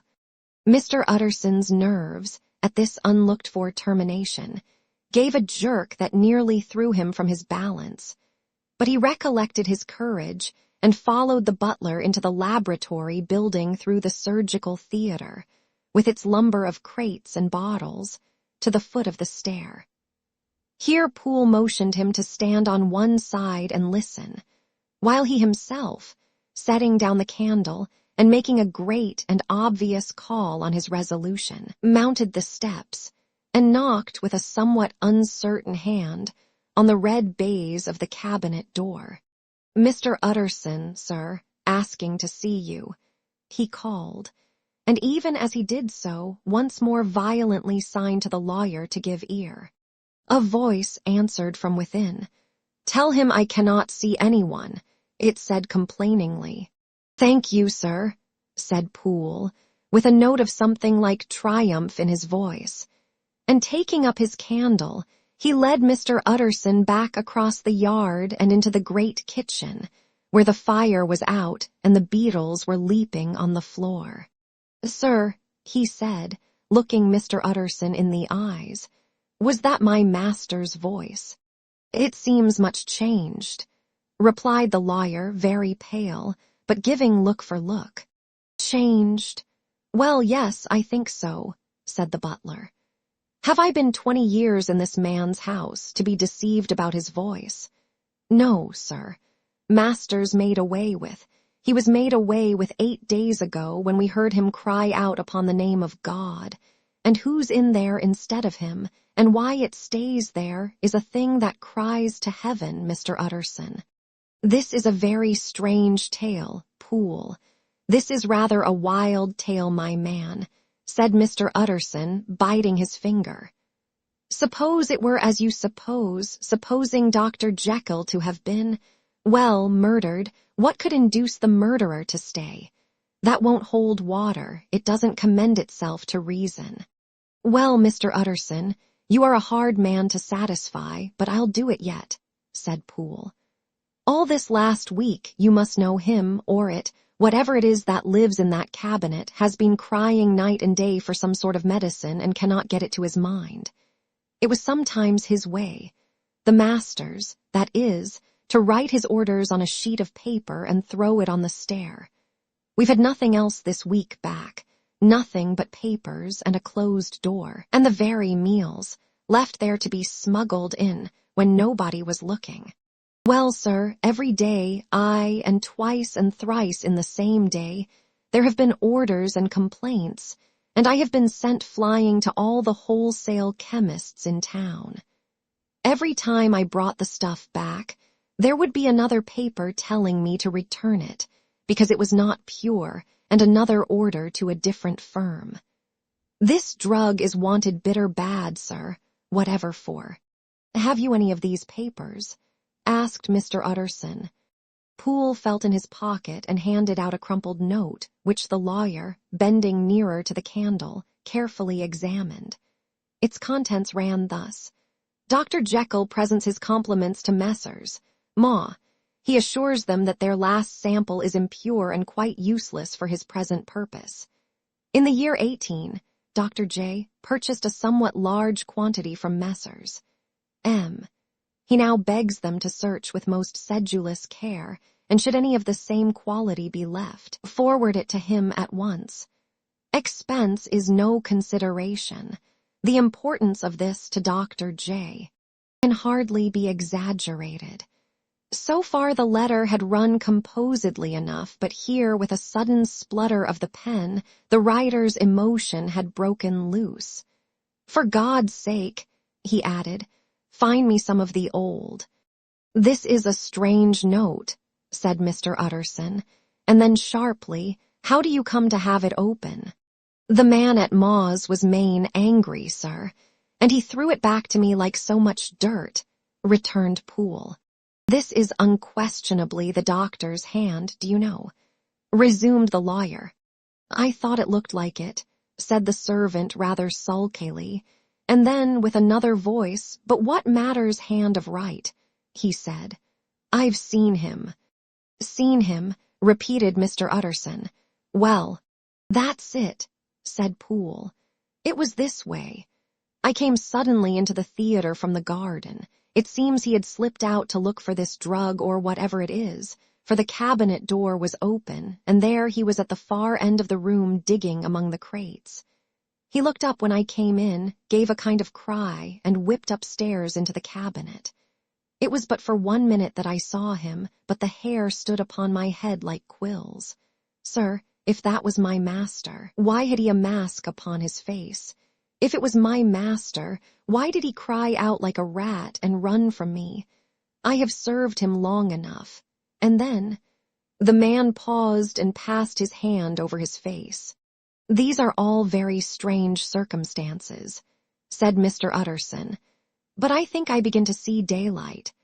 Your master, Poole, is plainly seized with one of those maladies that both torture and deform the sufferer. Hence, for aught I know, the alteration of his voice. Hence the mask and the avoidance of his friends. Hence his eagerness to find this drug, by means of which the poor soul retains some hope of ultimate recovery. God grant that he be not deceived. There is my explanation. It is sad enough, Poole, aye, and appalling to consider. But it is plain and natural, hangs well together, and delivers us from all exorbitant alarmists. Sir, said the butler, turning to a sort of mottled pallor, that thing was not my master, and there's the truth. My master, here he looked round him and began to whisper, is a tall, fine build of a man, and this was more of a dwarf. Utterson attempted to protest. Oh, sir, cried Poole, do you think I do not know my master after 20 years? Do you think I do not know where his head comes to in the cabinet door, where I saw him every morning of my life? No, sir, that thing in the mask was never Dr. Jekyll. God knows what it was, but it was never Dr. Jekyll, and it is the belief of my heart that there was murder done. Poole, replied the lawyer, if you say that, it will become my duty to make certain. Much as I desire to spare your master's feelings, much as I am puzzled by this note, which seems to prove him to be still alive, I shall consider it my duty to break in that door. Ah, Mr. Utterson, that's talking, cried the butler. And now comes the second question, resumed Utterson. Who is going to do it? "Why, you and me, sir," was the undaunted reply. "That's very well said," returned the lawyer. "And whatever comes of it, I shall make it my business to see you are no loser." "There is an axe in the theater," continued Poole, "and you might take the kitchen poker for yourself." The lawyer took that rude but weighty instrument into his hand and balanced it. "Do you know, Poole," he said, looking up, "that you and I are about to place ourselves in a position of some peril?" "You may say so, sir, indeed," returned the butler. "It is well, then, that we should be frank," said the other. "We both think more than we have said. Let us make a clean breast. This masked figure that you saw, did you recognize it?" "Well, sir, it went so quick, and the creature was so doubled up that I could hardly swear to that," was the answer. "But if you mean, was it Mr. Hyde?" "Why, yes, I think it was. You see, it was much of the same bigness, and it had the same quick, light way with it. And then who else could have got in by the laboratory door? You have not forgot, sir, that at the time of the murder he had still the key with him. But that's not all. I don't know, Mr. Utterson, if you ever met this Mr. Hyde." "Yes," said the lawyer, "I once spoke with him." "Then you must know as well as the rest of us that there was something queer about that gentleman, something that gave a man a turn. I don't know rightly how to say it, sir, beyond this, that you felt in your marrow kind of cold and thin." "I own I felt something of what you describe," said Mr. Utterson. "Quite so, sir," returned Poole. "Well, when that masked thing like a monkey jumped from among the chemicals and whipped into the cabinet, it went down my spine like ice. Oh, I know it's not evidence, Mr. Utterson. I'm book-learned enough for that, but a man has his feelings, and I give you my Bible word it was Mr. Hyde." Aye, said the lawyer. "My fears incline to the same point. Evil, I fear, founded, evil was sure to come of that connection. I believe you. I believe poor Harry is killed, and I believe his murderer, for what purpose, God alone can tell, is still lurking in his victim's room. Well, let our name be Vengeance. Call Bradshaw." The footman came at the summons, very white and nervous. "Pull yourself together, Bradshaw," said the lawyer. "This suspense, I know, is telling upon all of you, but it is now our intention to make an end of it. Poole, here, and I are going to force our way into the cabinet. If all is well, my shoulders are broad enough to bear the blame. Meanwhile, lest anything should really be amiss, or any malefactor seek to escape by the back, you and the boy must go round the corner with a pair of good sticks and take your post at the laboratory door. We give you 10 minutes to get to your stations." As Bradshaw left, the lawyer looked at his watch. "And now, Poole, let us get to ours," he said, and taking the poker under his arm, led the way into the yard. The scud had banked over the moon, and it was now quite dark. The wind, which only broke in puffs and draughts into that deep well of building, tossed the light of the candle to and fro about their steps, until they came into the shelter of the theater, where they sat down silently to wait. London hummed solemnly all around, but nearer at hand, the stillness was only broken by the sounds of a footfall moving to and fro along the cabinet floor. "So it will walk all day, sir," whispered Poole. "Aye, and the better part of the night. Only when a new sample comes from the chemist, there's a bit of a break. Ah, it's an ill conscience that's such an enemy to rest. Ah, sir, there's blood foully shed in every step of it. But hark again, a little closer. Put your heart in your ears, Mr. Utterson, and tell me, is that the doctor's foot?" The steps fell lightly and oddly, with a certain swing, for all they went so slowly. It was different indeed from the heavy creaking tread of Henry Jekyll. Utterson sighed. "Is there never anything else?" he asked. Poole nodded. "Once," he said, "once I heard it weeping." "Weeping? How that?" said the lawyer, conscious of a sudden chill of horror. Weeping like a woman or a lost soul, said the butler. I came away with that upon my heart, that I could have wept too. But now the 10 minutes drew to an end. Poole disinterred the axe from under a stack of packing straw. The candle was set upon the nearest table to light them to the attack, and they drew near with bated breath to where that patient foot was still going up and down, in the quiet of the night. Jekyll, cried Utterson with a loud voice, I demand to see you. He paused a moment, but there came no reply. I give you fair warning, our suspicions are aroused, and I must and shall see you, he resumed. If not by fair means, then by foul. If not of your consent, then by brute force. Utterson, said the voice, for God's sake have mercy. Ah, that's not Jekyll's voice, it's Hyde's, cried Utterson. Down with the door, Poole. Poole swung the axe over his shoulder. The blow shook the building, and the red baize door leaped against the lock and hinges. A dismal screech, as of mere animal terror, rang from the cabinet. Up went the axe again, and again the panels crashed and the frame bounded. 4 times the blow fell, but the wood was tough and the fittings were of excellent workmanship, and it was not until the 5th that the lock burst and the wreck of the door fell inwards on the carpet. The besiegers, appalled by their own riot and the stillness that had succeeded, stood back a little and peered in. There lay the cabinet before their eyes in the quiet lamplight, a good fire glowing and chattering on the hearth, the kettle singing its thin strain, a drawer or two open, papers neatly set forth on the business table, and nearer the fire, the things laid out for tea.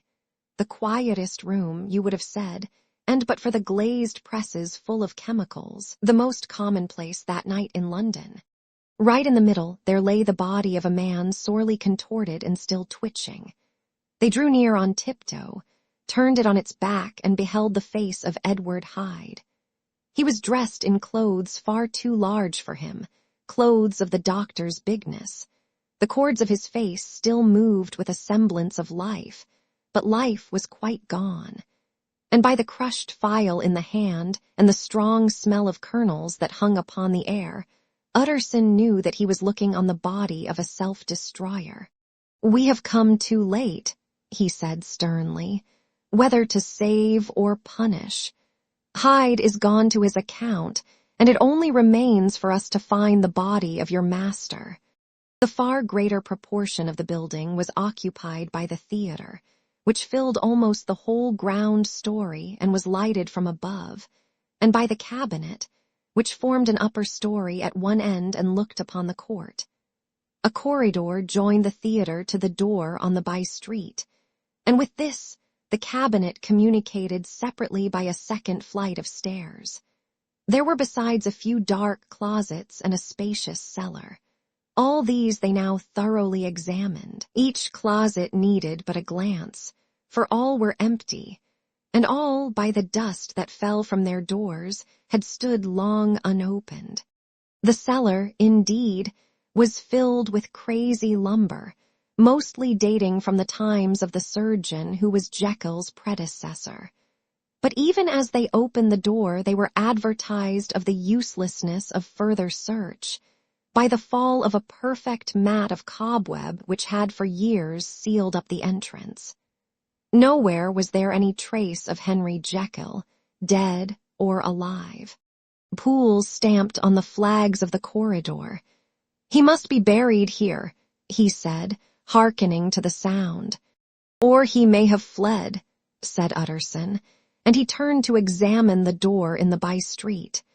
It was locked, and lying nearby on the flags they found the key, already stained with rust. This does not look like use, observed the lawyer. Use, echoed Poole. Do you not see, sir, it is broken, much as if a man had stamped on it. Aye, continued Utterson, and the fractures, too, are rusty. The two men looked at each other with a scare. "This is beyond me, Poole," said the lawyer. "Let us go back to the cabinet." They mounted the stair in silence, and still with an occasional awestruck glance at the dead body, proceeded more thoroughly to examine the contents of the cabinet.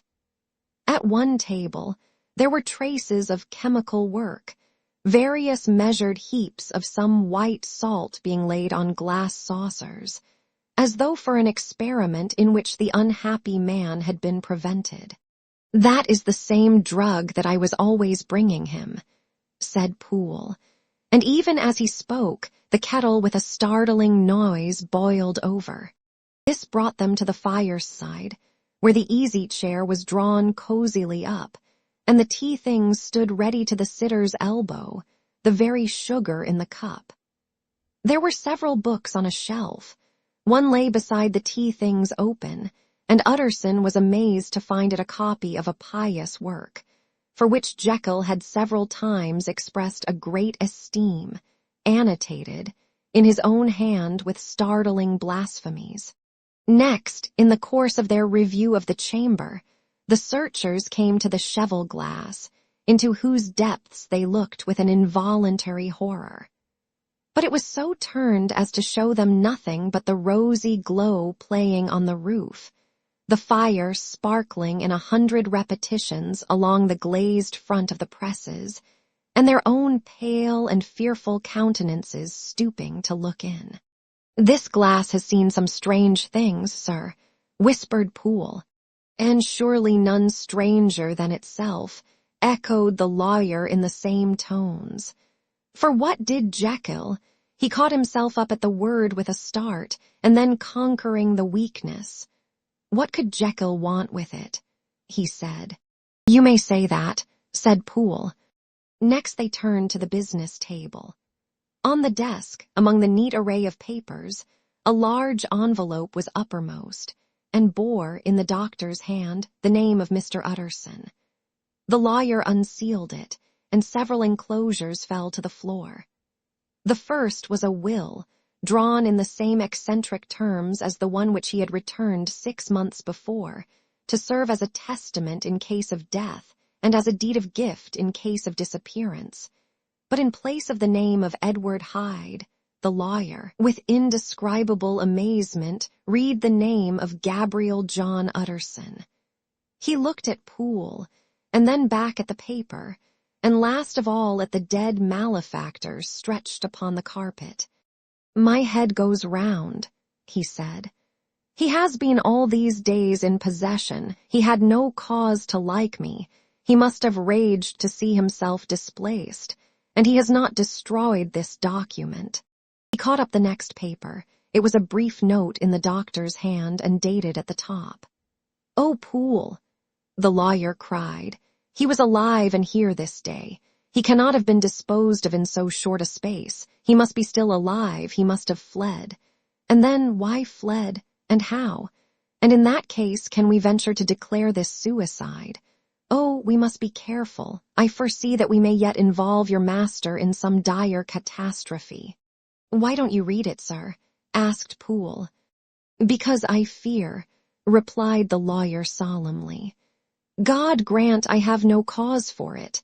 And with that he brought the paper to his eyes and read as follows. "My dear Utterson, when this shall fall into your hands, I shall have disappeared. Under what circumstances I have not the penetration to foresee, but my instinct and all the circumstances of my nameless situation tell me that the end is sure and must be early. Go then, and first read the narrative which Lanyon warned me he was to place in your hands. And if you care to hear more, turn to the confession of your unworthy and unhappy friend, Henry Jekyll." There was a third enclosure. Asked Utterson. "Here, sir," said Poole, and gave into his hands a considerable packet sealed in several places. The lawyer put it in his pocket. "I would say nothing of this paper.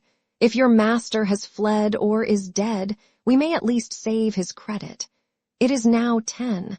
I must go home and read these documents in quiet. but I shall be back before midnight, when we shall send for the police." They went out, locking the door of the theater behind them.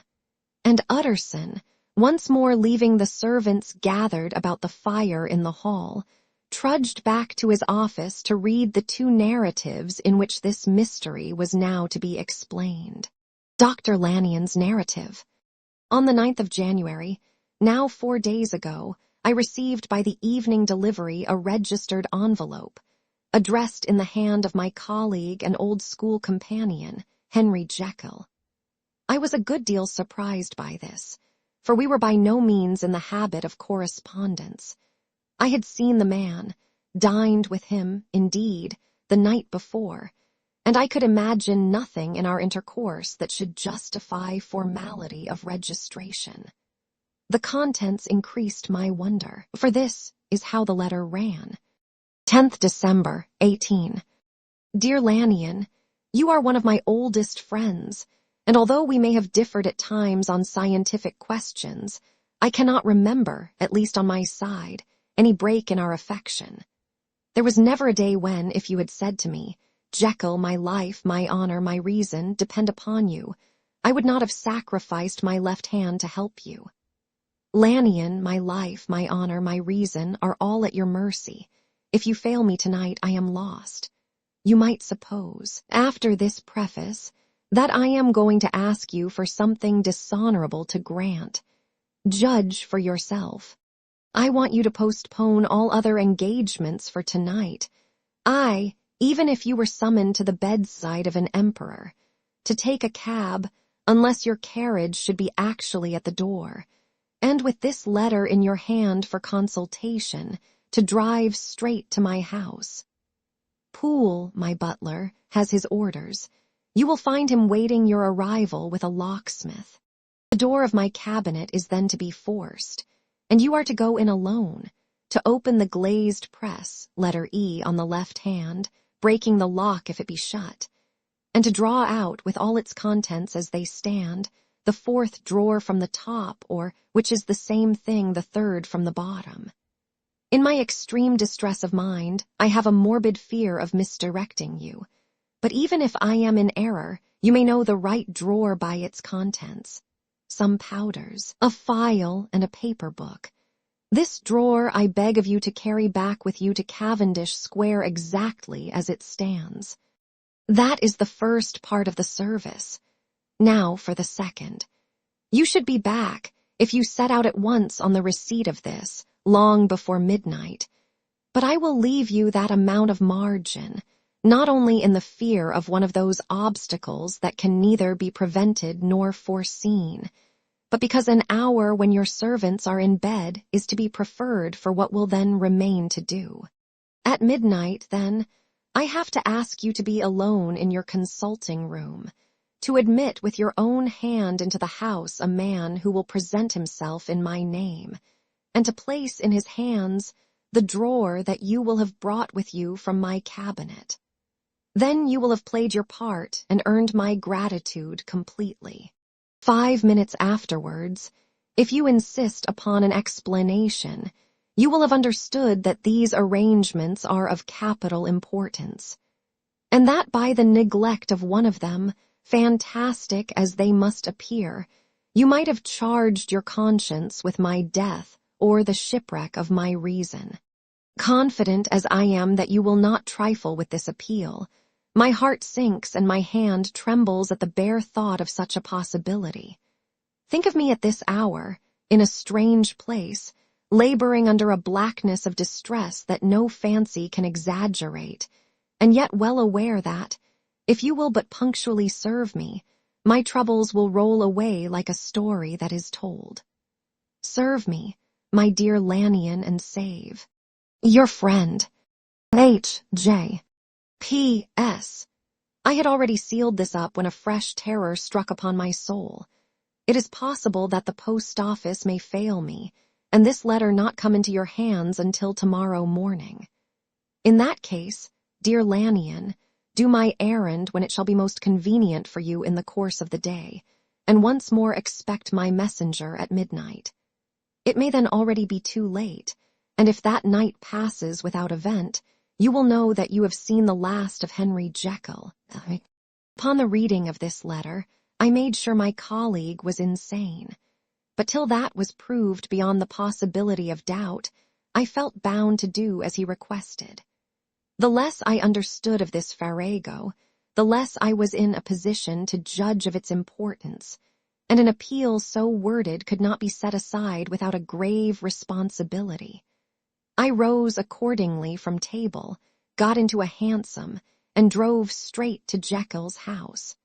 The butler was awaiting my arrival. He had received by the same post as mine a registered letter of instruction, and had sent at once for a locksmith and a carpenter. The tradesmen came while we were yet speaking, and we moved in a body to old Dr. Denman's surgical theatre, from which, as you are doubtless aware, Jekyll's private cabinet is most conveniently entered. The door was very strong, the lock excellent. The carpenter avowed he would have great trouble and have to do much damage if force were to be used, and the locksmith was near despair. But this last was a handy fellow, and after 2 hours' work the door stood open. The press marked E was unlocked, and I took out the drawer, had it filled up with straw and tied in a sheet, and returned with it to Cavendish Square. Here I proceeded to examine its contents. The powders were neatly enough made up, but not with the nicety of the dispensing chemist, so that it was plain they were of Jekyll's private manufacture. And when I opened one of the wrappers, I found what seemed to me a simple crystalline salt of a white color. The phial, to which I next turned my attention, might have been about half full of a blood-red liquor, which was highly pungent to the sense of smell, and seemed to me to contain phosphorus and some volatile ether. At the other ingredients I could make no guess. The book was an ordinary version book, and contained little but a series of dates. These covered a period of many years, but I observed that the entries ceased nearly a year ago and quite abruptly. Here and there a brief remark was appended to a date, usually no more than a single word. Double, occurring perhaps 6 times in a total of several hundred entries, and once very early in the list and followed by several marks of exclamation. Total failure.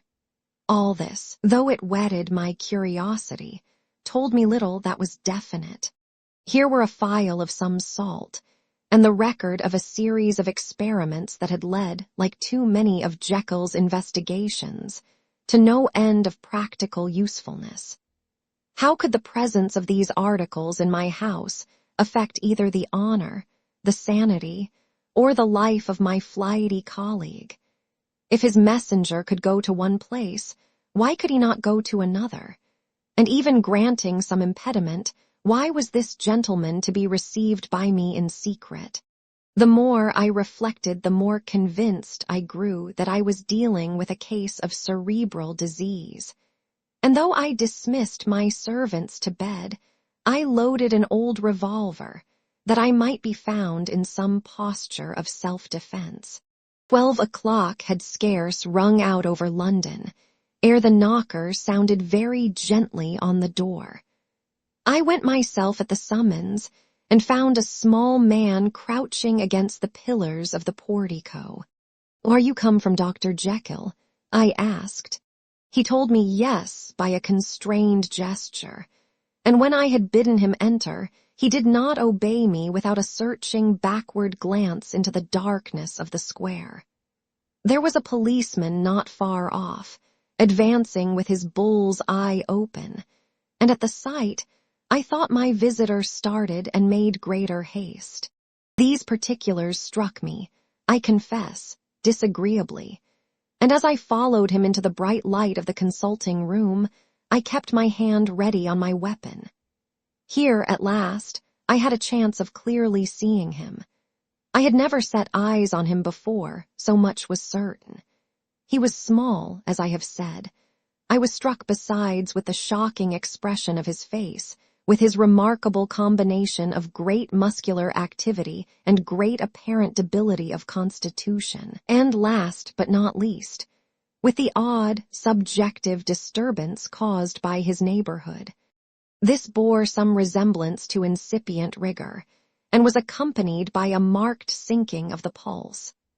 At the time, I set it down to some idiosyncratic, personal distaste, and merely wondered at the acuteness of the symptoms. But I have since had reason to believe the cause to lie much deeper in the nature of man, and to turn on some nobler hinge than the principle of hatred. This person, who had thus, from the first moment of his entrance, struck in me what I can only describe as a disgustful curiosity, was dressed in a fashion that would have made an ordinary person laughable. His clothes, that is to say, although they were of rich and sober fabric, were enormously too large for him in every measurement. The trousers hanging on his legs and rolled up to keep them from the ground, the waist of the coat below his haunches, and the collar sprawling wide upon his shoulders. Strange to relate, this ludicrous accoutrement was far from moving me to laughter. Rather, as there was something abnormal and misbegotten in the very essence of the creature that now faced me, something seizing, surprising, and revolting. This fresh disparity seemed but to fit in with and to reinforce it. So that to my interest in the man's nature and character, there was added a curiosity as to his origin, his life, his fortune and status in the world. These observations, though they have taken so great a space to be set down in, were yet the work of a few seconds. My visitor was, indeed, on fire with somber excitement. "Have you got it?" he cried. "Have you got it?" And so lively was his impatience that he even laid his hand upon my arm and sought to shake me. I put him back, conscious at his touch of a certain icy pang along my blood. "Come, sir," said I. "You forget that I have not yet the pleasure of your acquaintance. Be seated, if you please." And I showed him an example, and sat down myself in my customary seat, and with as fair an imitation of my ordinary manner to a patient, as the lateness of the hour, the nature of my preoccupations, and the horror I had of my visitor, would suffer me to muster. "I beg your pardon, Dr. Lanyon," he replied civilly enough. "What you say is very well founded, and my impatience has shown its heels to my politeness. I come here at the instance of your colleague, Dr. Henry Jekyll, on a piece of business of some moment, and I understood." He paused and put his hand to his throat, and I could see, in spite of his collected manner, that he was wrestling against the approaches of the hysteria. I understood a drawer. But here I took pity on my visitor's suspense, and some perhaps on my own growing curiosity. "There it is, sir," said I, pointing to the drawer, where it lay on the floor behind a table and still covered with the sheet. He sprang to it, and then paused, and laid his hand upon his heart. I could hear his teeth grate with the convulsive action of his jaws, and his face was so ghastly to see that I grew alarmed both for his life and reason. "Compose yourself," said I. He turned a dreadful smile to me, and as if with the decision of despair, plucked away the sheet. At sight of the contents, he uttered one loud sob of such immense relief that I sat petrified. And the next moment, in a voice that was already fairly well under control, "Have you a graduated glass?"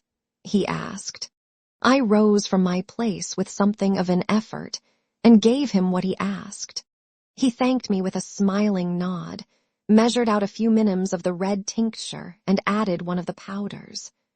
The mixture, which was at first of a reddish hue, began, in proportion as the crystals melted, to brighten in color, to effervesce audibly, and to throw off small fumes of vapor. Suddenly and at the same moment, the ebullition ceased, and the compound changed to a dark purple, which faded again more slowly to a watery green. My visitor, who had watched these metamorphoses with a keen eye, smiled, set down the glass upon the table, and then turned and looked upon me with an air of scrutiny. "And now," said he, "to settle what remains. Will you be wise? Will you be guided? Will you suffer me to take this glass in my hand and to go forth from your house without further parley? Or has the greed of curiosity too much command of you? Think before you answer, for it shall be done as you decide. As you decide, you shall be left as you were before, and neither richer nor wiser, unless the sense of service rendered to a man in mortal distress may be counted as a kind of riches of the soul. Or, if you shall so prefer to choose, a new province of knowledge and new avenues to fame and power shall be laid open to you, here in this room, upon the instant. And your sight shall be blasted by a prodigy to stagger the unbelief of Satan." "Sir," said I, affecting a coolness that I was far from truly possessing, "you speak enigmas, and you will perhaps not wonder that I hear you with no very strong impression of belief. But I have gone too far in the way of inexplicable services to pause before I see the end." "It is well," replied my visitor. "Lanyon, you remember your vows. What follows is under the seal of our profession. And now, you who have so long been bound to the most narrow and material views, you who have denied the virtue of transcendental medicine, you who have derided your superiors, behold." He put the glass to his lips and drank at one gulp. A cry followed. He reeled, staggered, clutched at the table, and held on, staring with injected eyes, gasping with open mouth. And as I looked there came, I thought, a change. He seemed to swell. His face became suddenly black, and the features seemed to melt and alter. And the next moment I had sprung to my feet and leaped back against the wall, my arms raised to shield me from that prodigy, my mind submerged in terror. "Oh God!" I screamed, and oh God! Again and again, for there before my eyes, pale and shaken and half fainting, and groping before him with his hands, like a man restored from death, there stood Henry Jekyll. What he told me in the next hour, I cannot bring my mind to set on paper. I saw what I saw, I heard what I heard, and my soul sickened at it. And yet now when that sight has faded from my eyes, I ask myself if I believe it, and I cannot answer. My life is shaken to its roots. Sleep has left me. The deadliest terror sits by me at all hours of the day and night, and I feel that my days are numbered, and that I must die, and yet I shall die incredulous. As for the moral turpitude that man unveiled to me, even with tears of penitence, I cannot, even in memory, dwell on it without a start of horror. I will say but one thing, Utterson, and that, if you can bring your mind to credit it, will be more than enough. The creature who crept into my house that night was, on Jekyll's own confession, known by the name of Hyde, and hunted for in every corner of the land as the murderer of Carew. Hasty Lanyon. Henry Jekyll's full statement of the case. I was born in the year 18, to a large fortune, endowed besides with excellent parts, inclined by nature to industry, fond of the respect of the wise and good among my fellow-men, and thus, as might have been supposed, with every guarantee of an honorable and distinguished future. And indeed the worst of my faults was a certain impatient gaiety of disposition, such as has made the happiness of many, but such as I found it hard to reconcile with my imperious desire to carry my head high, and wear a more than commonly grave countenance before the public. Hence it came about that I concealed my pleasures, and that when I reached years of reflection, and began to look round me and take stock of my progress and position in the world, I stood already committed to a profound duplicity of life.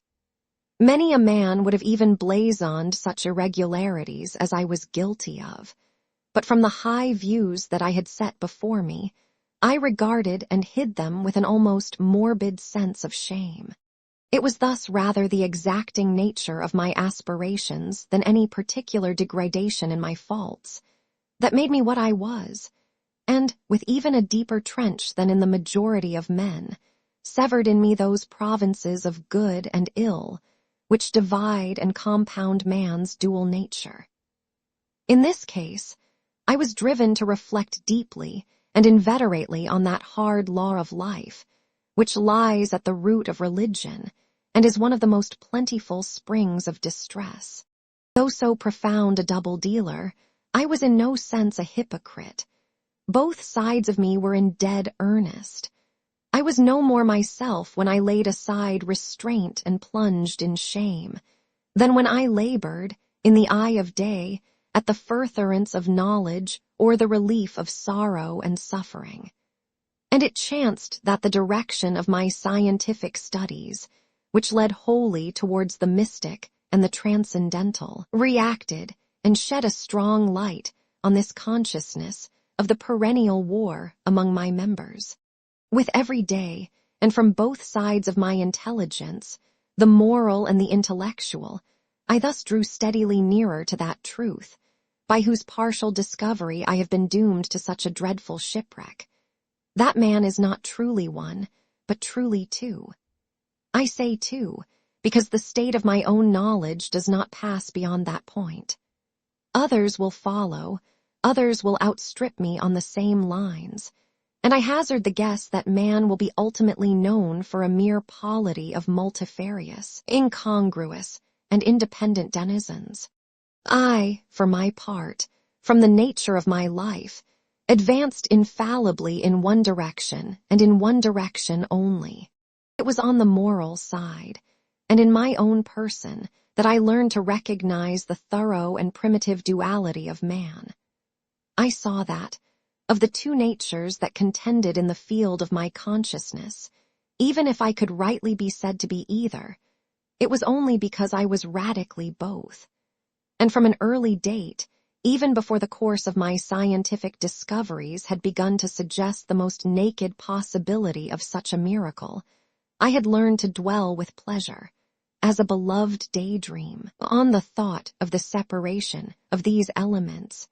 If each, I told myself, could be housed in separate identities, life would be relieved of all that was unbearable. The unjust might go his way, delivered from the aspirations and remorse of his more upright twin, and the just could walk steadfastly and securely on his upward path, doing the good things in which he found his pleasure, and no longer exposed to disgrace and penitence by the hands of this extraneous evil. It was the curse of mankind that these incongruous faggots were thus bound together, that in the agonized womb of consciousness, these polar twins should be continuously struggling. How, then, were they dissociated? I was so far in my reflections when, as I have said, a side light began to shine upon the subject from the laboratory table.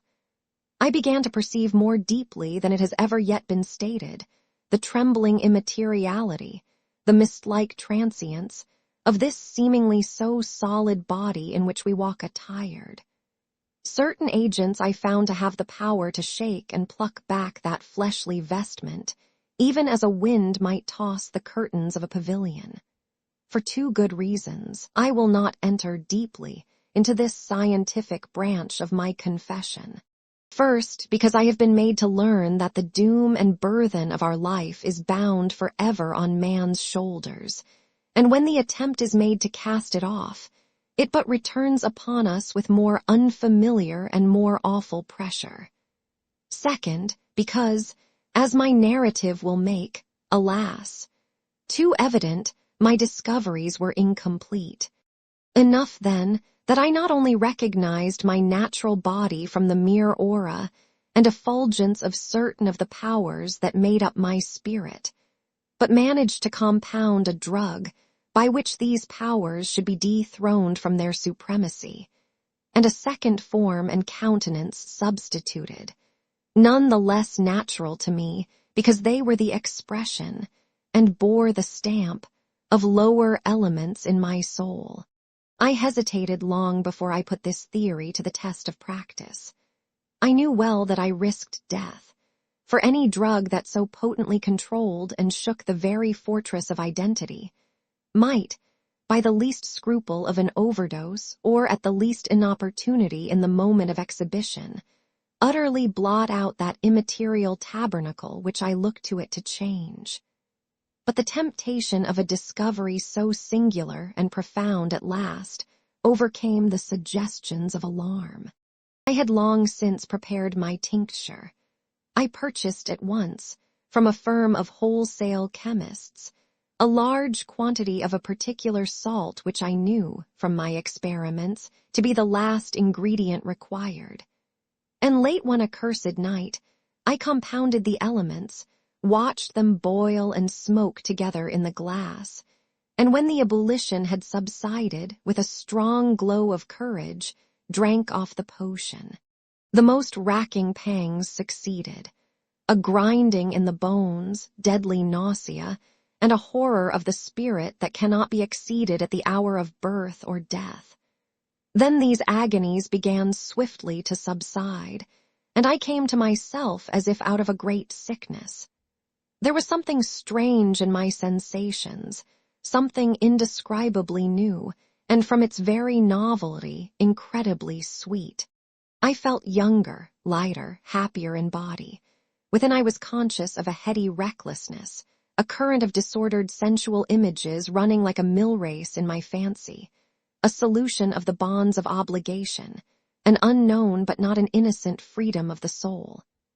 I knew myself at the first breath of this new life to be more wicked, tenfold more wicked, sold a slave to my original evil, and the thought in that moment braced and delighted me like wine.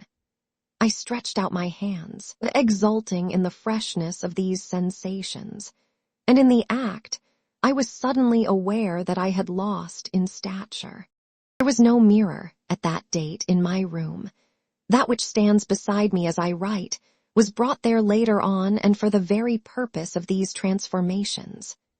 The night, however, was far gone into the morning. The morning, black as it was nearly ripe for the conception of the day. The inmates of my house were locked in the most rigorous hours of slumber, and I determined, flushed as I was with hope and triumph, to venture in my new shape as far as to my bedroom. I crossed the yard, wherein the constellations looked down upon me. I could have thought, with wonder, the first creature of that sort that their unsleeping vigilance had yet disclosed to them. I stole through the corridors, a stranger in my own house, and coming to my room, I saw for the first time the appearance of Edward Hyde. I must here speak by theory alone, saying not that which I know, but that which I suppose to be most probable. The evil side of my nature, to which I had now transferred the stamping efficacy, was less robust and less developed than the good which I had just deposed. Again, in the course of my life, which had been, after all, 9/10 a life of effort, virtue, and control, it had been much less exercised and much less exhausted. And hence, as I think, it came about that Edward Hyde was so much smaller, slighter, and younger than Henry Jekyll. Even as good shone upon the countenance of the one, evil was written broadly and plainly on the face of the other. Evil besides, which I must still believe to be the lethal side of man, had left on that body an imprint of deformity and decay. And yet when I looked upon that ugly idol in the glass, I was conscious of no repugnance, rather of a leap of welcome. This, too, was myself. It seemed natural and human. In my eyes it bore a livelier image of the spirit. It seemed more express and single than the imperfect and divided countenance I had been hitherto accustomed to call mine. And in so far I was doubtless right. I have observed that when I wore the semblance of Edward Hyde, none could come near to me at first without a visible misgiving of the flesh. This, as I take it, was because all human beings, as we meet them, are commingled out of good and evil, and Edward Hyde, alone in the ranks of mankind, was pure evil. I lingered but a moment at the mirror. The second and conclusive experiment had yet to be attempted. It yet remained to be seen if I had lost my identity beyond redemption and must flee before daylight from a house that was no longer mine. And hurrying back to my cabinet, I once more prepared and drank the cup, once more suffered the pangs of dissolution, and came to myself once more with the character, the stature, and the face of Henry Jekyll. That night I had come to the fatal crossroads. Had I approached my discovery in a more noble spirit, had I risked the experiment while under the empire of generous or pious aspirations, all must have been otherwise, and from these agonies of death and birth, I had come forth an angel instead of a fiend. The drug had no discriminating action. It was neither diabolical nor divine. It but shook the doors of the prison house of my disposition, and like the captives of Philippi, that which stood within ran forth. At that time my virtue slumbered. My evil, kept awake by ambition, was alert and swift to seize the occasion, and the thing that was projected was Edward Hyde.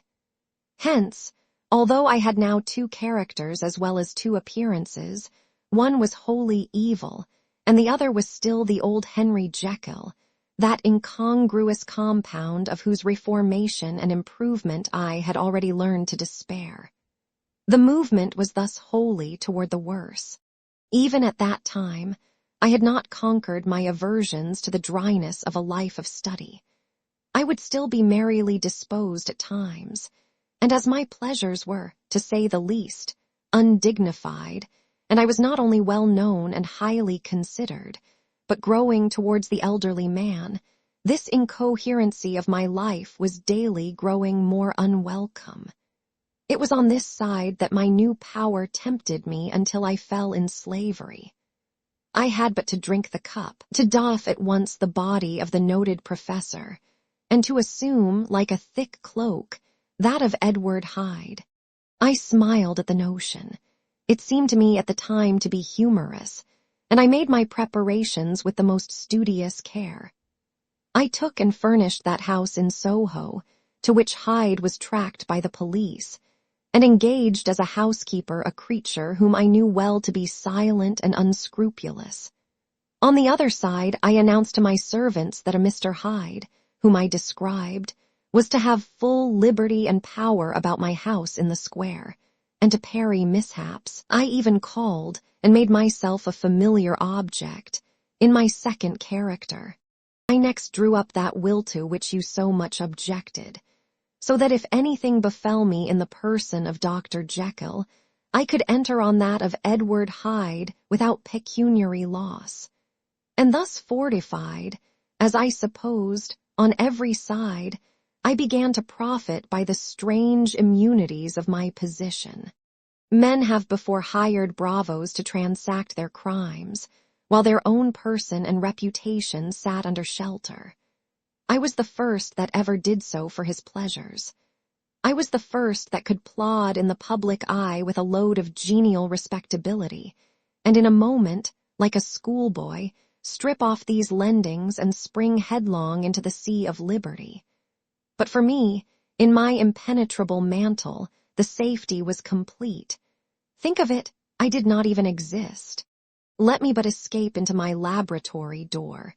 Give me but a second or two to mix and swallow the draught that I had always standing ready. And whatever he had done, Edward Hyde would pass away like the stain of breath upon a mirror. And there in his stead, quietly at home, trimming the midnight lamp in his study, a man who could afford to laugh at suspicion, would be Henry Jekyll. The pleasures which I made haste to seek in my disguise were, as I have said, undignified. I would scarce use a harder term. But in the hands of Edward Hyde, they soon began to turn toward the monstrous. When I would come back from these excursions, I was often plunged into a kind of wonder at my vicarious depravity. This familiar that I called out of my own soul, and sent forth alone to do his good pleasure, was a being inherently malign and villainous, his every act and thought centered on self, drinking pleasure with bestial avidity from any degree of torture to another, relentless like a man of stone. Henry Jekyll stood at times aghast before the acts of Edward Hyde, but the situation was apart from ordinary laws and insidiously relaxed the grasp of conscience. It was Hyde, after all. It wasn't Hyde alone that was guilty. Jekyll was no worse. He woke again to his good qualities seemingly unimpaired. He would even make haste, where it was possible, to undo the evil done by Hyde. And thus his conscience slumbered into the details of the infamy at which I thus connived. For even now I can scarce grant that I committed it. I have no design of entering. I mean but to point out the warnings and the successive steps with which my chastisement approached. I met with one accident which, as it brought on no consequence, I shall no more than mention. An act of cruelty to a child aroused against me the anger of a passer-by, whom I recognized the other day in the person of your kinsman. The doctor and the child's family joined him. There were moments when I feared for my life. And at last, in order to pacify their too just resentment, Edward Hyde had to bring them to the door and pay them in a check drawn in the name of Henry Jekyll. But this danger was easily eliminated from the future by opening an account at another bank in the name of Edward Hyde himself. And when, by sloping my own hand backward, I had supplied my double with a signature, I thought I sat beyond the reach of fate. Some 2 months before the murder of Sir Danvers, I had been out for one of my adventures, had returned at a late hour, and woke the next day in bed with somewhat odd sensations. It was in vain I looked about me. In vain I saw the decent furniture and tall proportions of my room in the square. In vain that I recognized the pattern of the bed curtains and the design of the mahogany frame. Something still kept insisting that I was not where I was, that I had not wakened where I seemed to be, but in the little room in Soho where I was accustomed to sleep in the body of Edward Hyde. I smiled to myself, and in my psychological way began lazily to inquire into the elements of this illusion, occasionally, even as I did so, dropping back into a comfortable morning doze. I was still so engaged when, in one of my more wakeful moments, my eyes fell upon my hand. Now the hand of Henry Jekyll, as you have often remarked, was professional in shape and size. It was large, firm, white, and comely. But the hand which I now saw, clearly enough, in the yellow light of a mid-London morning, lying half shut on the bedclothes, was lean, corded, knuckly, of a dusky pallor and thickly shaded with a swart growth of hair. It was the hand of Edward Hyde. I must have stared upon it for near half a minute, sunk as I was in the mere stupidity of wonder, before terror woke up in my breast as sudden and startling as the crash of cymbals, and bounding from my bed I rushed to the mirror. At the sight that met my eyes, my blood was changed into something exquisitely thin and icy. Yes, I had gone to bed Henry Jekyll, I had awakened Edward Hyde. How was this to be explained? I asked myself, and then, with another bound of terror, how was it to be remedied? It was well on in the morning. The servants were up. All my drugs were in the cabinet. A long journey down 2 pairs of stairs, through the back passage, across the open court and through the anatomical theater, from where I was then standing horror-struck. It might indeed be possible to cover my face, but of what use was that, when I was unable to conceal the alteration in my stature? And then, with an overpowering sweetness of relief, it came back upon my mind that the servants were already used to the coming and going of my second self. I had soon dressed, as well as I was able, in clothes of my own size, had soon passed through the house, where Bradshaw stared and drew back at seeing Mr. Hyde at such an hour, and in such a strange array. And 10 minutes later, Dr. Jekyll had returned to his own shape and was sitting down, with a darkened brow, to make a feint of breakfasting. Small indeed was my appetite. This inexplicable incident, this reversal of my previous experience, seemed, like the Babylonian finger on the wall, to be spelling out the letters of my judgment, and I began to reflect more seriously than ever before on the issues and possibilities of my double existence.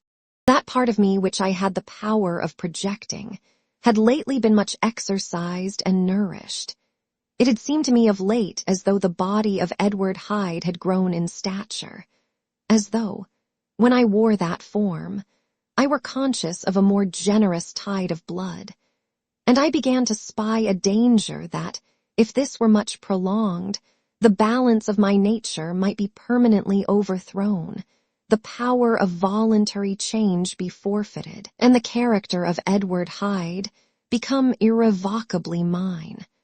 The power of the drug had not been always equally displayed.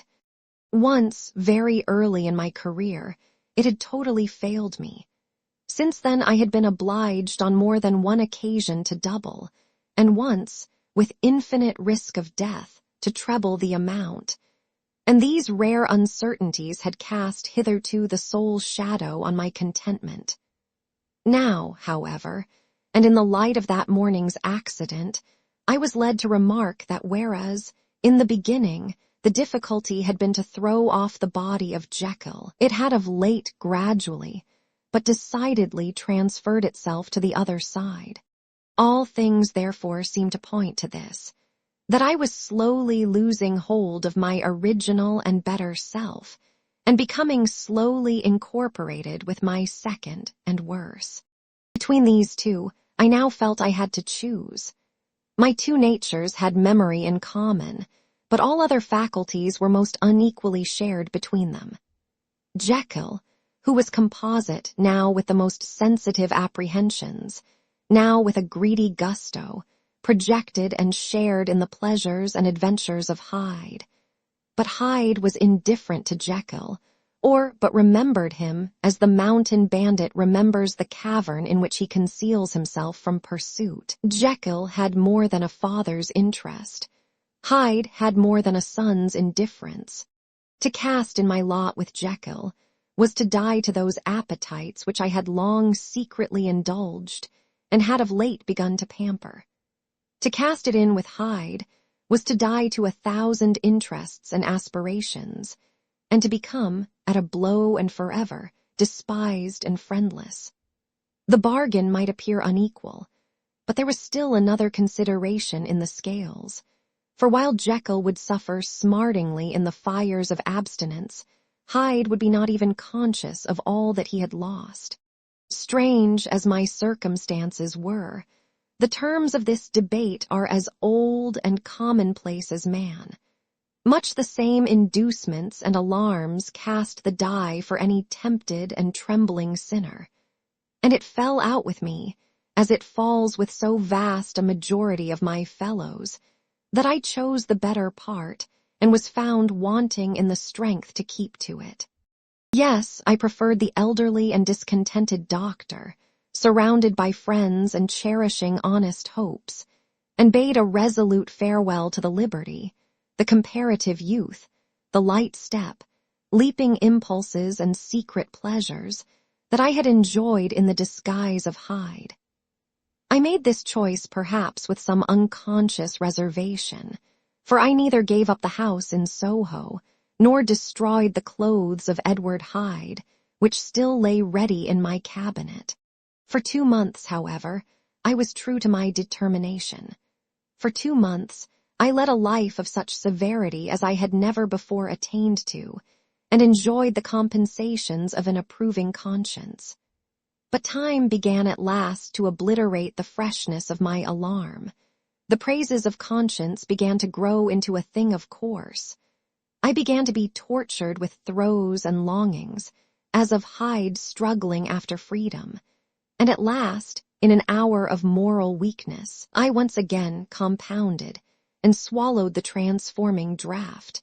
I do not suppose that, when a drunkard reasons with himself upon his vice, he is once out of 500 times affected by the dangers that he runs through his brutish, physical insensibility. Neither had I, long as I had considered my position, made enough allowance for the complete moral insensibility and insensate readiness to evil, which were the leading characters of Edward Hyde. Yet it was by these that I was punished. My devil had been long caged. He came out roaring. I was conscious, even when I took the draught, of a more unbridled, a more furious propensity to ill. It must have been this, I suppose, that stirred in my soul that tempest of impatience with which I listened to the civilities of my unhappy victim. I declare, at least, before God, no man morally sane could have been guilty of that crime upon so pitiful a provocation, and that I struck in no more reasonable spirit than that in which a sick child may break a plaything. But I had voluntarily stripped myself of all those balancing instincts by which even the worst of us continues to walk with some degree of steadiness among temptations. And in my case, to be tempted, however slightly, was to fall. Instantly the spirit of hell awoke in me and raged. With a transport of glee, I mauled the unresisting body, tasting delight from every blow. And it was not till weariness had begun to succeed that I was suddenly, in the top fit of my delirium, struck through the heart by a cold thrill of terror. A mist dispersed. I saw my life to be forfeit, and fled from the scene of these excesses, at once glorying and trembling, my lust of evil gratified and stimulated, my love of life screwed to the topmost peg. I ran to the house in Soho, and to make assurance doubly sure, destroyed my papers. Thence I set out through the lamplit streets, in the same divided ecstasy of mind, gloating on my crime, light-headedly devising others in the future, and yet still hastening and still hearkening in my wake for the steps of the avenger. Hyde had a song upon his lips as he compounded the draught, and as he drank it, pledged the dead man. The pangs of transformation had not done tearing him, before Henry Jekyll, with streaming tears of gratitude and remorse, had fallen upon his knees and lifted his clasped hands to God.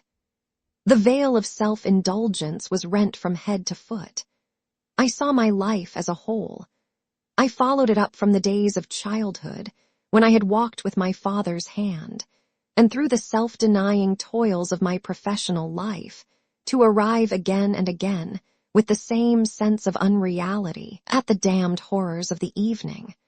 I could have screamed aloud. I sought with tears and prayers to smother down the crowd of hideous images and sounds with which my memory swarmed against me. And still, between the petitions, the ugly face of my iniquity stared into my soul. As the acuteness of this remorse began to die away, it was succeeded by a sense of joy. The problem of my conduct was solved. Hyde was thenceforth impossible. Whether I would or not, I was now confined to the better part of my existence. And oh, how I rejoiced to think of it! With what willing humility I embraced anew the restrictions of natural life.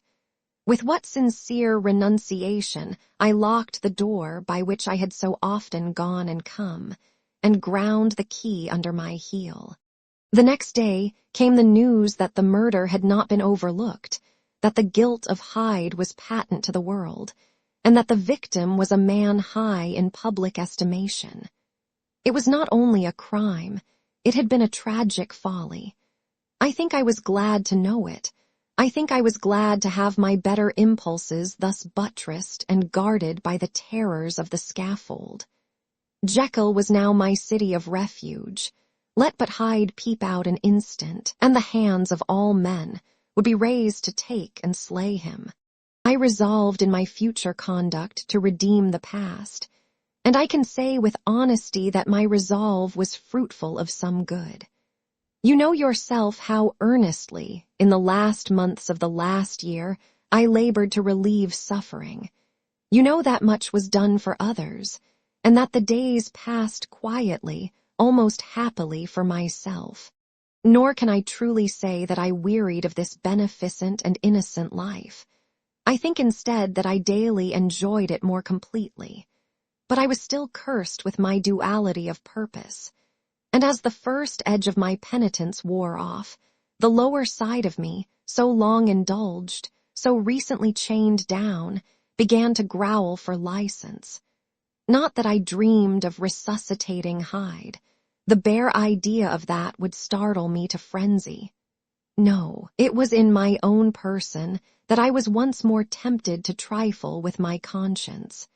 And it was as an ordinary secret sinner that I at last fell before the assaults of temptation. There comes an end to all things. The most capacious measure is filled at last. And this brief condescension to my evil finally destroyed the balance of my soul. And yet I was not alarmed. The fall seemed natural, like a return to the old days before I had made my discovery. It was a fine, clear January day, wet underfoot where the frost had melted, but cloudless overhead, and the Regent's Park was full of winter chirrupings and sweet with spring odors. I sat in the sun on a bench, the animal within me licking the chops of memory, the spiritual side a little drowsed, promising subsequent penitence, but not yet moved to begin. After all, I reflected, I was like my neighbors, and then I smiled, comparing myself with other men, comparing my active goodwill with the lazy cruelty of their neglect. And at the very moment of that vainglorious thought, a qualm came over me, a horrid nausea and the most deadly shuddering. These passed away and left me faint, and then as in its turn faintness subsided, I began to be aware of a change in the temper of my thoughts, a greater boldness, a contempt of danger, a solution of the bonds of obligation. I looked down. My clothes hung formlessly on my shrunken limbs. The hand that lay on my knee was corded and hairy. I was once more Edward Hyde. A moment before I had been safe of all men's respect, wealthy, beloved, the cloth laying for me in the dining room at home. And now I was the common quarry of mankind, hunted, houseless, a known murderer, thrall to the gallows. My reason wavered, but it did not fail me utterly. I have more than once observed that in my second character, my faculties seemed sharpened to a point, and my spirits more tensely elastic. Thus it came about that, where Jekyll perhaps might have succumbed, Hyde rose to the importance of the moment. My drugs were in one of the presses of my cabinet. How was I to reach them? That was the problem that, crushing my temples in my hands, I set myself to solve. The laboratory door I had closed. If I sought to enter by the house, my own servants would consign me to the gallows.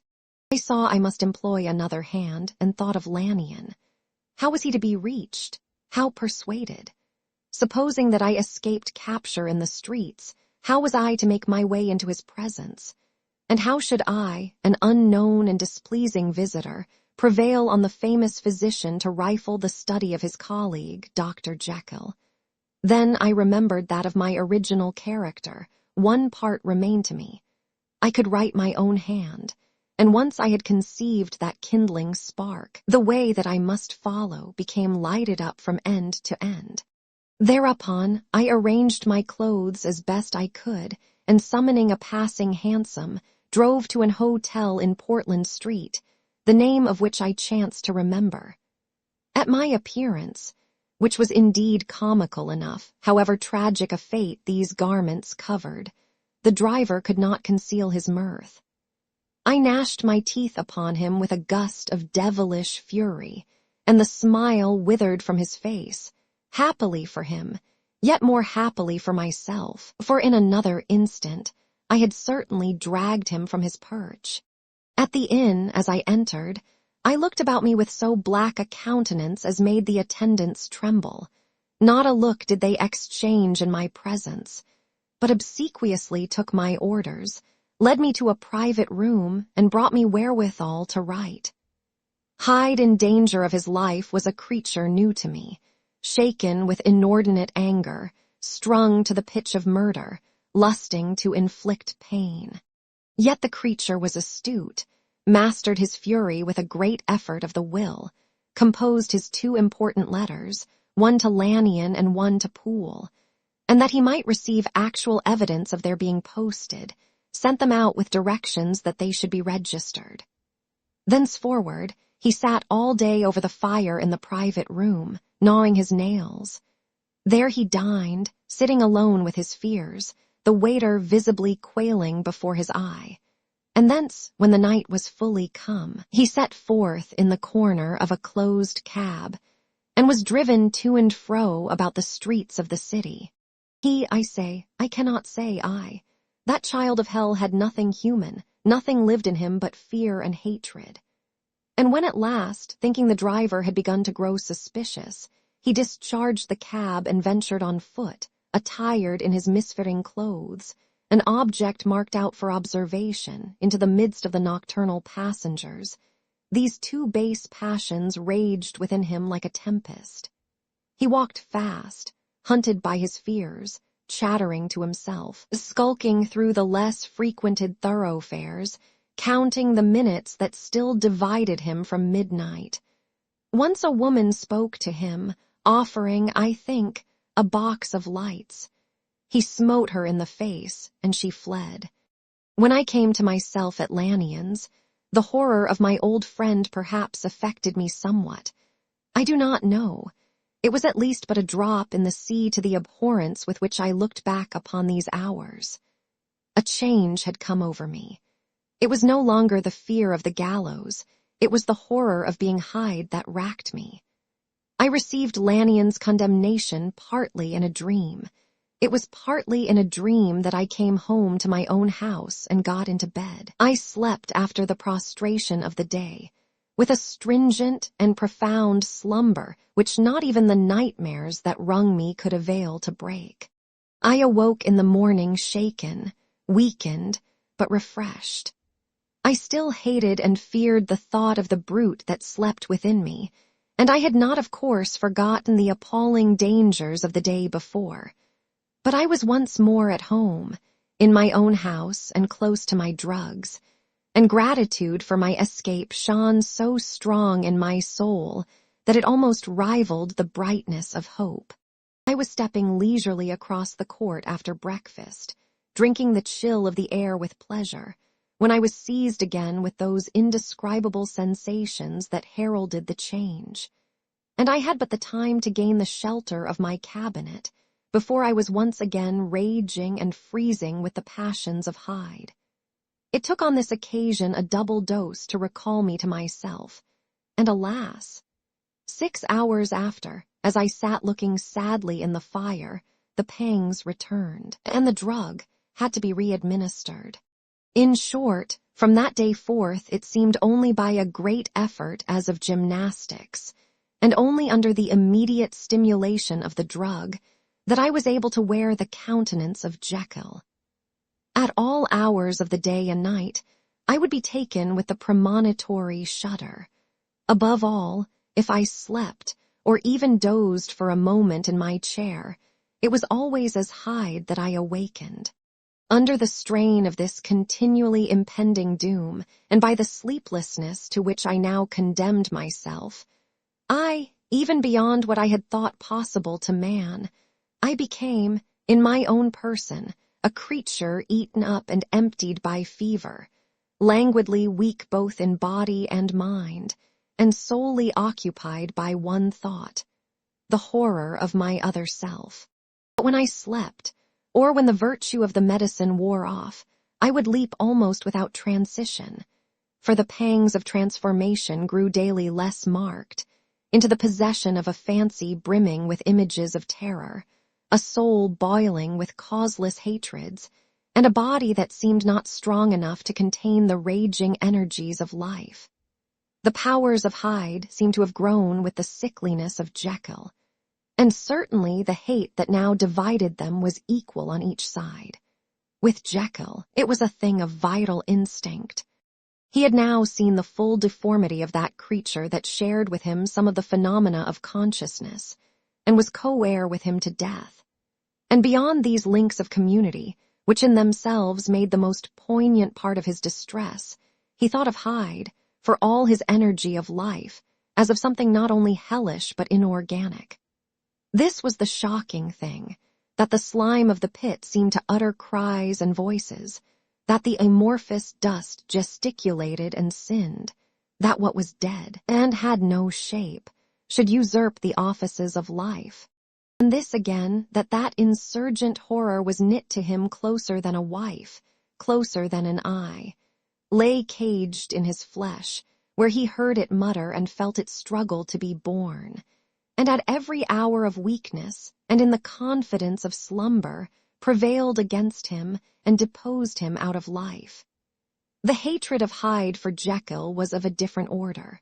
His terror of the gallows drove him continually to commit temporary suicide and return to his subordinate station of a part instead of a person. But he loathed the necessity. He loathed the despondency into which Jekyll was now fallen, and he resented the dislike with which he was himself regarded. Hence the ape-like tricks that he would play me, scrawling in my own hand blasphemies on the pages of my books, burning the letters and destroying the portrait of my father. And indeed, had it not been for his fear of death, he would long ago have ruined himself in order to involve me in the ruin. But his love of life is wonderful. I go further. I, who sicken and freeze at the mere thought of him, when I recall the abjection and passion of this attachment, and when I know how he fears my power to cut him off by suicide, I find it in my heart to pity him. It is useless, and the time awfully fails me to prolong this description. No one has ever suffered such torments, let that suffice. And yet even to these habit brought, no, not alleviation, but a certain callousness of soul, a certain acquiescence of despair, and my punishment might have gone on for years, but for the last calamity which has now fallen, and which has finally severed me from my own face and nature. My provision of the salt, which had never been renewed since the date of the first experiment, began to run low. I sent out for a fresh supply and mixed the draught. The ebullition followed, and the first change of color, not the second. I drank it, and it was without efficiency. You will learn from Poole how I have had London ransacked. It was in vain, and I am now persuaded that my first supply was impure, and that it was that unknown impurity which lent efficacy to the draught. About a week has passed, and I am now finishing this statement under the influence of the last of the old powders. This, then, is the last time, short of a miracle, that Henry Jekyll can think his own thoughts or see his own face, now how sadly altered. In the glass, nor must I delay too long to bring my writing to an end, for if my narrative has hitherto escaped destruction, it has been by a combination of great prudence and great good luck. Should the throes of change take me in the act of writing it, Hyde will tear it in pieces. But if some time shall have elapsed after I have laid it by, his wonderful selfishness and circumscription to the moment will probably save it once again from the action of his ape-like spite.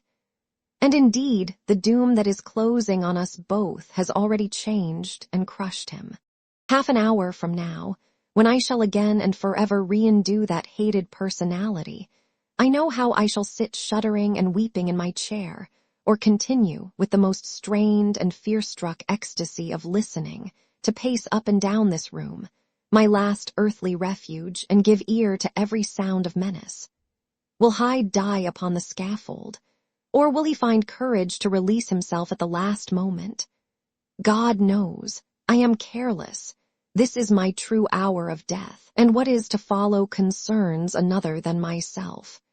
Here, then, As I lay down the pen and proceed to seal up my confession, I bring the life of that unhappy Henry Jekyll to an end.